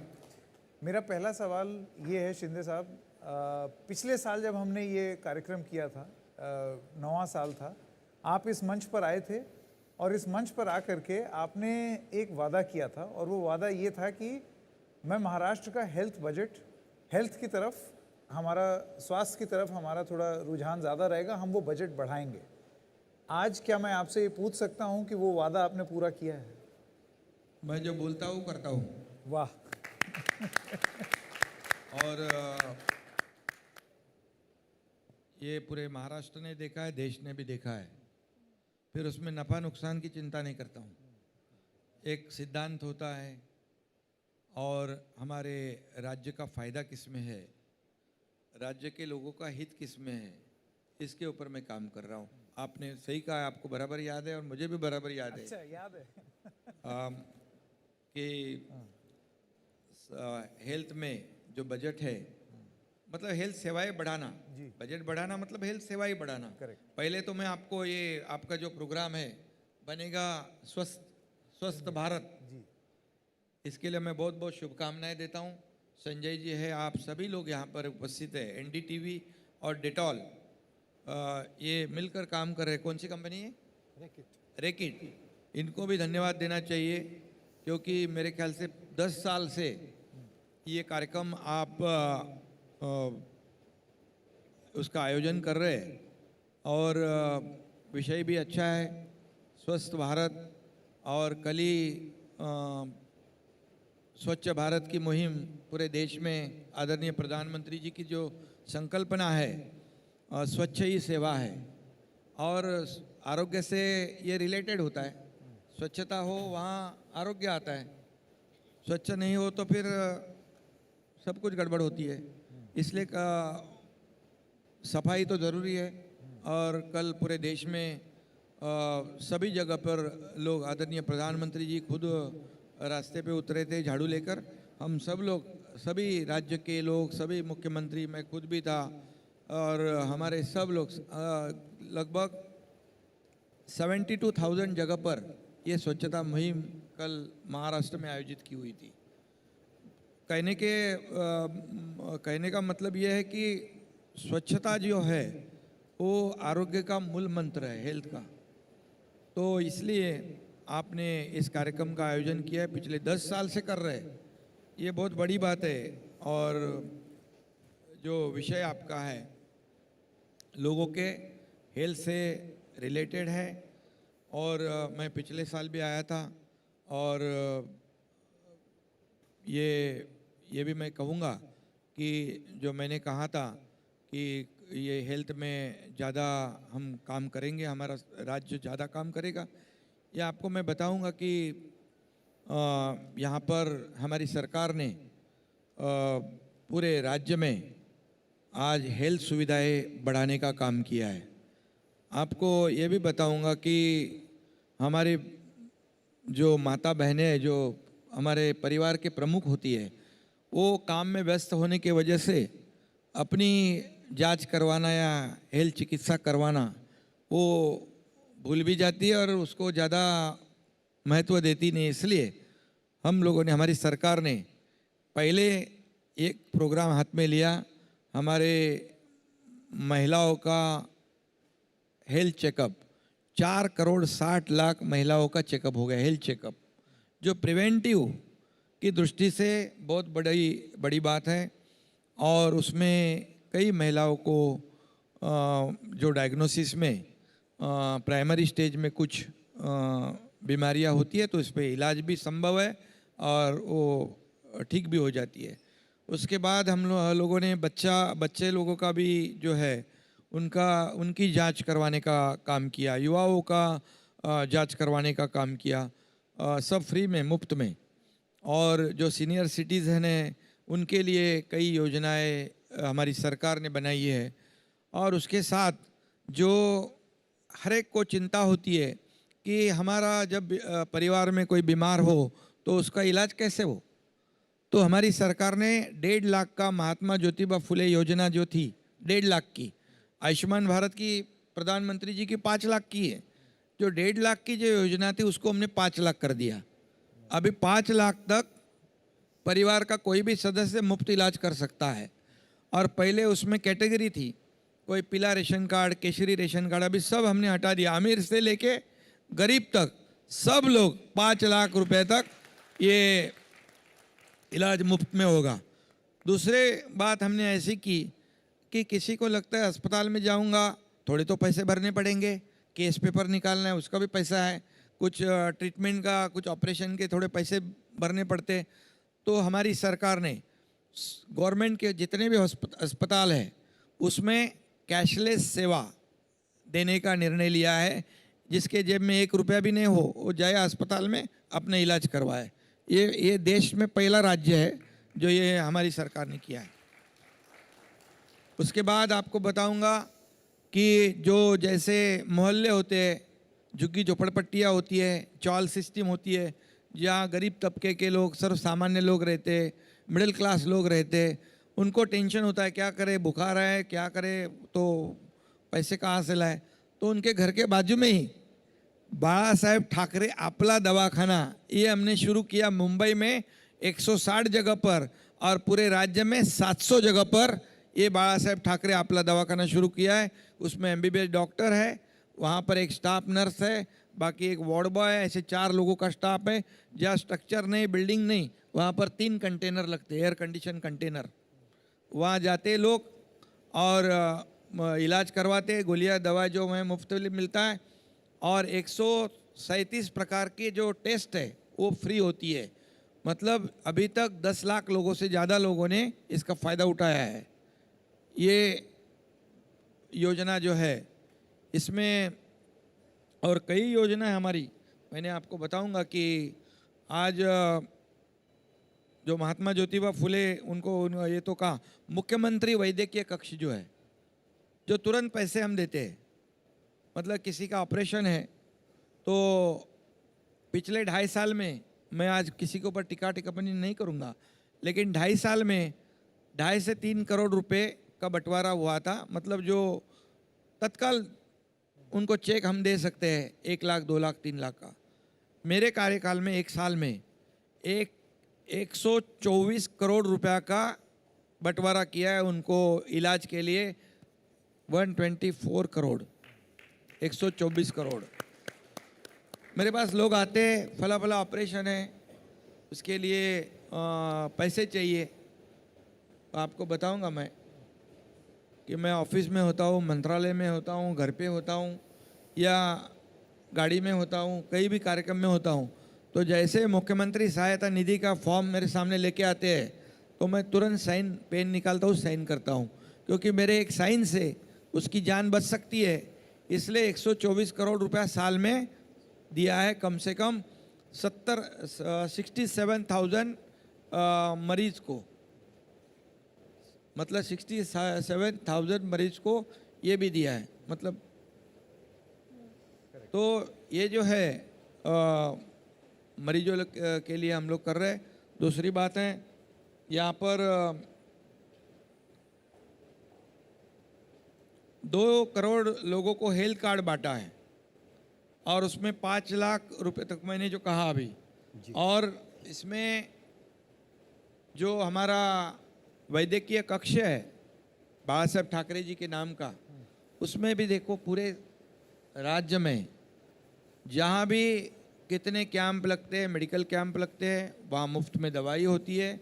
कई डॉक्टर जो है वो डॉक्टर वहाँ अपना समय देते हैं। ये शहर राज्य में 250 से ज़्यादा जो एम्बुलेंस है, एम्बुलेंस की बहुत ज़रूरत होती है। तुरंत अपना सरकार की तो 108 है, लेकिन 250 एम्बुलेंस भी दूर दराज के गाँवों में लोगों को उसका जिसका फ़ायदा हो, इसके लिए उसका भी डिस्ट्रीब्यूशन किया है। ऐसे कई निर्णय जो कुपोषित एरिया जो है, जैसे वहाँ पर लोगों के लिए सुविधा आवश्यक है, वो सुविधा देने का भी काम हमारी सरकार कर रही है। ऐसी कई योजना अपने सरकार ने की हुई है, जैसे प्रधानमंत्री जी की आयुष्मान भारत जो योजना है, उसके तहत ये जो 5 लाख की योजना बहुत ही लोगों को फ़ायदेमंद होगी। मतलब आपने कहा था कि हेल्थ बजट बढ़ाएंगे, दुगना करेंगे, मेरे ख्याल से तिगना चौगुना हो गया है, तिगना चौगुना हो गया है। बिल्कुल नहीं, ये मुख्यमंत्री जी बिल्कुल सही है कि जो डायरेक्ट बेनिफिट ट्रांसफ़र की बात है कि इंडिविजुअल को मदद हो जाए, इसमें तो केंद्र और राज्य के स्तर पर आप लोगों ने काफ़ी काम किया है। मेरा एक सवाल दूसरा है, वो ये है कि देखिए, मिजाज से महाराष्ट्र के लोग सफाई पसंद हैं। आप गांव खेड़े में चले जाएं, घर उनका बड़ा साफ मिलेगा, लेकिन जो पब्लिक हेल्थ और सफाई का मसला है, ख़ास करके महाराष्ट्र के बड़े शहरों में आबादी ज़्यादा है, चाहे जो भी वजहें हैं, वहाँ पर बीमारी, सफाई, स्वच्छता का संबंध है। आपका इंफ्रास्ट्रक्चर कैसा है, बाढ़ आ जाती है, सीवेज सिस्टम साफ़ नहीं है, और ये बहुत बड़ा चैलेंज है क्योंकि ये इनविजिबल इंफ्रास्ट्रक्चर है। इस पर मुझे लगता है कि चैलेंजेस बड़े हैं और बहुत काम करने की ज़रूरत है। इस पर क्या कर रहे हैं? बिल्कुल आपका सही कहना है कि रोड अच्छे हो जाते ऊपर से, लेकिन अंदर जो सीवरेज सिस्टम है वो अगर नहीं रहे, मतलब पेट खराब रहे, तो आदमी का हेल्थ ही खराब हो जाती है। जी जी बिल्कुल। तो हमारी सरकार ने ये निर्णय लिया है कि जितने भी रोड बनेंगे उससे पहले सीवरेज सिस्टम हम बनाएंगे, ताकि लोगों का जो सीवर जो है वो पाइपलाइन से जाए, उसकी ट्रीटमेंट हो जाए। आज आपको मैं मुंबई का उदाहरण बताऊंगा, जो एसटीपी प्लांट के पिछले 15-20 साल से रुके पड़े थे। जैसे हमारी सरकार आई तो यहाँ एसटीपी प्लांट जो है 22,000 करोड़ रुपए के, बीएमसी के बता रहा हूँ, जो पानी ऐसे समुद्र में बह रहा था, छोड़ा जा रहा था, उसके ऊपर सीवरेज ट्रीटमेंट प्लांट हमारी सरकार आने के बाद हमारी सरकार ने निर्णय लिया है, उसके ऊपर अभी काम शुरू हो जाएगा। आप देखते हुए झुग्गी झोपड़पट्टियों में यहाँ पर रोड नहीं है, खड्डे जो है पॉटहोल का हमेशा आपको हर बारिश में तकलीफ होती है, उससे भी कई बीमारियाँ होती है, पानी जमा होता है। तो हमारी सरकार आने के बाद पहले मैंने कहा भैया ये हर साल ये गड्ढों का सामना करना पड़ता है लोगों को मुंबई में, और लोगों को ये हर साल बारिश में परेशानी होती है। सरकार की भी बदनामी होती है, कारपोरेशन की बदनामी होती है, इस पे क्या कर रहे हो? तो बोले अभी तक हर साल हम 50 किलोमीटर कंक्रीट के रोड बनाते हैं। मैं आपको बताऊंगा कि उनको मैंने पूछा कि रोड कितने बचे हुए हैं, तो बोले 900 किलोमीटर है। मैं बोला 900 किलोमीटर हम क्या साथ में नहीं ले सकते? तो बोले ले सकते हैं। तो बोले फिर कि इंतज़ार किस बात का है? तो आपको बताऊंगा 500 किलोमीटर के रोड हमने तुरंत उसको आदेश दे दिया, उसके टेंडर निकल गए, काम शुरू हो गया। अभी अगले 400 किलोमीटर है, अगले नेक्स्ट फेज में वो भी हो जाएगा और अगले 2-2.5 साल में Mumbai will be pothole free next 2-3 years. पूरी तरह खड्डे मुक्त हो जाएगी और ये जड़ वाली बात है। अब आपको बताऊंगा मैं कि मैं कल एक जगह पे गया था। मैं चौपाटी में जो हमारी मुहिम थी स्वच्छ भारत की, मोदी जी की संकल्पना से शुरू हुई, उसके बाद मैं एक सरप्राइज विजिट की कुर्ला में। कुर्ला में मैंने किसी को बताया नहीं, कमिश्नर को बोला मैंने चलो मुझे वहाँ जाना था। इसलिए आपका जो सवाल है कि वहाँ जो ड्रेनेज है, वहाँ के पब्लिक टॉयलेट्स है, वहाँ की अंदर की गलियाँ है, उसकी हालत क्या है, वहाँ का ड्रेनेज क्या है, क्या रोड तो बड़े बड़े अच्छे रोड तो साफ सफाई करते लोग, वहाँ जाने के बाद मुझे कुछ अलग देखने को मिला। और वहाँ के लोगों ने काफ़ी मेरे पास शिकायतें भी की, यहाँ लोग सफाई के लिए कम आते हैं और ऐसी गंदगी यहाँ पर है, इसलिए बीमारी का जड़ जो है ये झुग्गी झोपड़पट्टियाँ है। इसलिए मैंने कमिश्नर को कल ही कहा है, मुझे 1 महीने के भीतर जितने भी ऐसे स्लम्स है वो पूरे आइडेंटिफाई करो। आइडेंटिफाई करने के बाद उसका एक डीपीआर तैयार करो।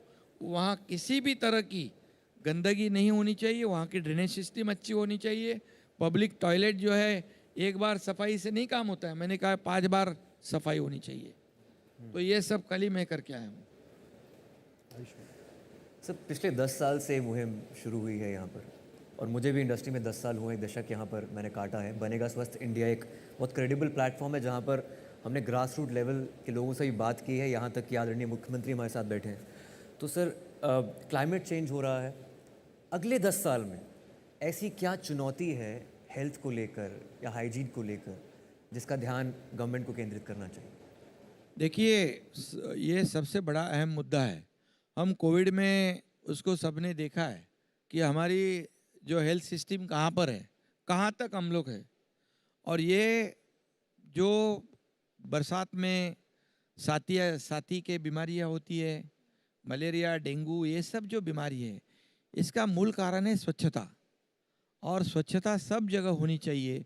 और हाइजीन की बात आपने की हुई है, तो इसलिए मैं एक ही बात कहूँगा कि ये सरकार ने अभी पूरा फोकस जो है स्वच्छता के ऊपर और लोगों के हेल्थ के ऊपर, जितने हेल्थ इश्यूज़ हैं इससे रिलेटेड जो बातें हैं उसके ऊपर सरकार काम कर रही है। और ये बनेगा स्वस्थ भारत, ये जो अभियान है एनडीटीवी का, ये हर राज्य ने इसको प्राथमिकता देनी चाहिए। हमारी सरकार ने पूरी तरह यहाँ पर हेल्थ के ऊपर ही फोकस किया है और हेल्थ के ऊपर बहुत हम काम कर रहे हैं और इसका नतीजा आगे अब हमें देखने को मिलेगा। Mr. Jain, you are relentless towards this campaign and I think जितना आपने इसको दिया है, it's very heartwarming. One World Hygiene, वासुदेवाय कुटुंबकम, taking India to the world. One World Hygiene हम बात करते हैं बनेगा स्वस्थ इंडिया में. How are you taking this forward? ये हम अचीव कैसे कर पाएंगे? So Ayushmann ji, we chose this theme because one is it echoes the very successful presidency of India in the latest G20. The theme was Vasudev Kutumbakam, which means the world is one. And in the G20 health minister meeting, this concept brought a lot of traction and it came about. I think in the morning I heard Srimati Murmu ji also talking about One World Hygiene. So basically what it means is that, and the pandemic showed us, that the world is one when it comes to pandemics, when it comes to disease. And you could stop the disease in one part of the world, there's no way you'll stop the disease everywhere else. And I think initially during the pandemic, everybody, all the health ministries of the world were working in quite a bit of silos. लोग अपनी अपनी दवाइयाँ, अपनी अपनी research अपने पास रख रहे थे. And I think towards the end, जब सबने ये सब चीज़ें शेयर करना शुरू किया और उससे इंडिया ने I think 300 million vaccines जो दुनिया को दी, I think it played a major role in stopping the pandemic globally, because there's no way कि आप, so this whole concept is all about embracing this, understanding the world is one. It's to me, it's not a slogan, it's a commitment to make a healthier, cleaner, safer world for the future. And I think there are 3 or 4 concepts this talks about. It talks about the world being one, and global health is local health. It talks about the concept of empathy and equity. I think it's a major problem when developing nations versus developed nations. The access to healthcare, access is very different. And this whole concept talks about bringing that equity across the world. It talks about prevention is better than cure. I think somebody in the panel was talking about it. हम लोग इसकी बात करते हैं, हम करते नहीं हैं. हम सब सुनते हैं कि prevention है, but हम कुछ करते नहीं हैं. And I think there is enough studies and research to show कि अगर आपने prevent कर लिया, the amount of burden you can stop on the healthcare services जो मुख्यमंत्री जी कह रहे थे, और सारी गवर्नमेंट्स को जो फ़ायदा हो सकता है, और millions of rupees will be saved and can be focused on the bigger problems if we do this. And then it talks about environment sustainability and how do you inculcate more sustainable practices to create a healthier, safer world. So हमारी मुहिम वही है. हमारी मुहिम है proactive and practice hygiene. हमारी मुहिम है work as change agents. हमारी मुहिम है support global initiatives. ये सब चीज़ें चलती रहेंगी और हम उसको और कितनी जोर से इस कॉन्सेप्ट को एम्ब्रेस करें जो कि अब सब गवर्नमेंट्स एम्ब्रेस कर रही हैं. And that is our small way of saying कि हमें इस चीज़ में जाके और तेज़ी से ग्लोबली काम करना चाहिए. So that's basically it. ये जो बात सही है. जैसे पहले हमारे प्रधानमंत्री जी ने मेरे ख्याल से 8 साल पहले ये स्वच्छ भारत अभियान की शुरुआत की. 15 लाल किले से उन्होंने अनाउंस किया और 2 अक्टूबर से काम शुरू किया. खुद झाड़ू हाथ में लिया. तभी कई लोगों ने कहा कि ये सिर्फ दिखावा है, लेकिन जब लाखों लोग उस मुहिम में शामिल हो गए और हर एक बच्चा उसमें शामिल हो गया और तभी जाके हम कल का जो कार्यक्रम भी किया है, तो इसका नतीजा जो है ये 8-10 साल लगे. इसलिए आपका कहना बराबर है कि हम जो सोचते बोलते करते नहीं, उसको करना ज़रूरी है और हर एक की इन्वॉल्वमेंट उसमें होनी ज़रूरी है. और ये मतलब हर एक को एक मूवमेंट की तरह देखना चाहिए. सिर्फ एक स्वच्छ भारत अभियान नहीं, एक मूवमेंट बननी चाहिए. वो अभी मूवमेंट बन गई है और इसलिए किसी ने तो इनिशिएटिव लेना चाहिए. वो हमारे प्रधानमंत्री जी ने लिया है और सब लोग हम लोग आगे बढ़ रहे हैं. इसलिए G20 का भी आपने जिक्र किया है. G20 के माध्यम से भी हमारे देश को पूरे दुनिया में हमारे देश का नाम रोशन करने का काम हुआ है. मैं ये मुंबई में भी ये बताऊंगा कि G20 का समिट था, महाराष्ट्र में समिट था, तो और दिल्ली में भी उस कार्यक्रम में मैं जब G20 की काउंसिल थी वहाँ मैं मौजूद था. हमें हर एक देशवासियों को गौरव है, एक गर्व है, अभिमान है कि वहाँ पर पूरे दुनिया के देश, America, Britain, France, Germany, Europe, सब लोग वहाँ पर उसके प्रमुख लोग हमारे दिल्ली में इस G20 के काउंसिल में आदरणीय प्रधानमंत्री जी ने एक जगह पर लाने का जो काम किया है और हमारे देश को जो G20 की प्रेसिडेंटशिप मिली है, वो भी हमारे लिए गौरव की बात है, क्योंकि हमें हमारे देश को दुनिया के सामने एक एक्सपोजर का हमें मौका मिला है. और इसीलिए ये बात शुरुआत होती है स्वच्छता से ही, आगे बढ़कर हाइजीनिक की बात है. ये सभी जो बात है, ये डिटॉल तो आपका तो हर जगह लगता है सफाई के लिए. वो किसी भी तरह की तकलीफ में, बीमारी में ज़रूरत पड़ती है, वैसी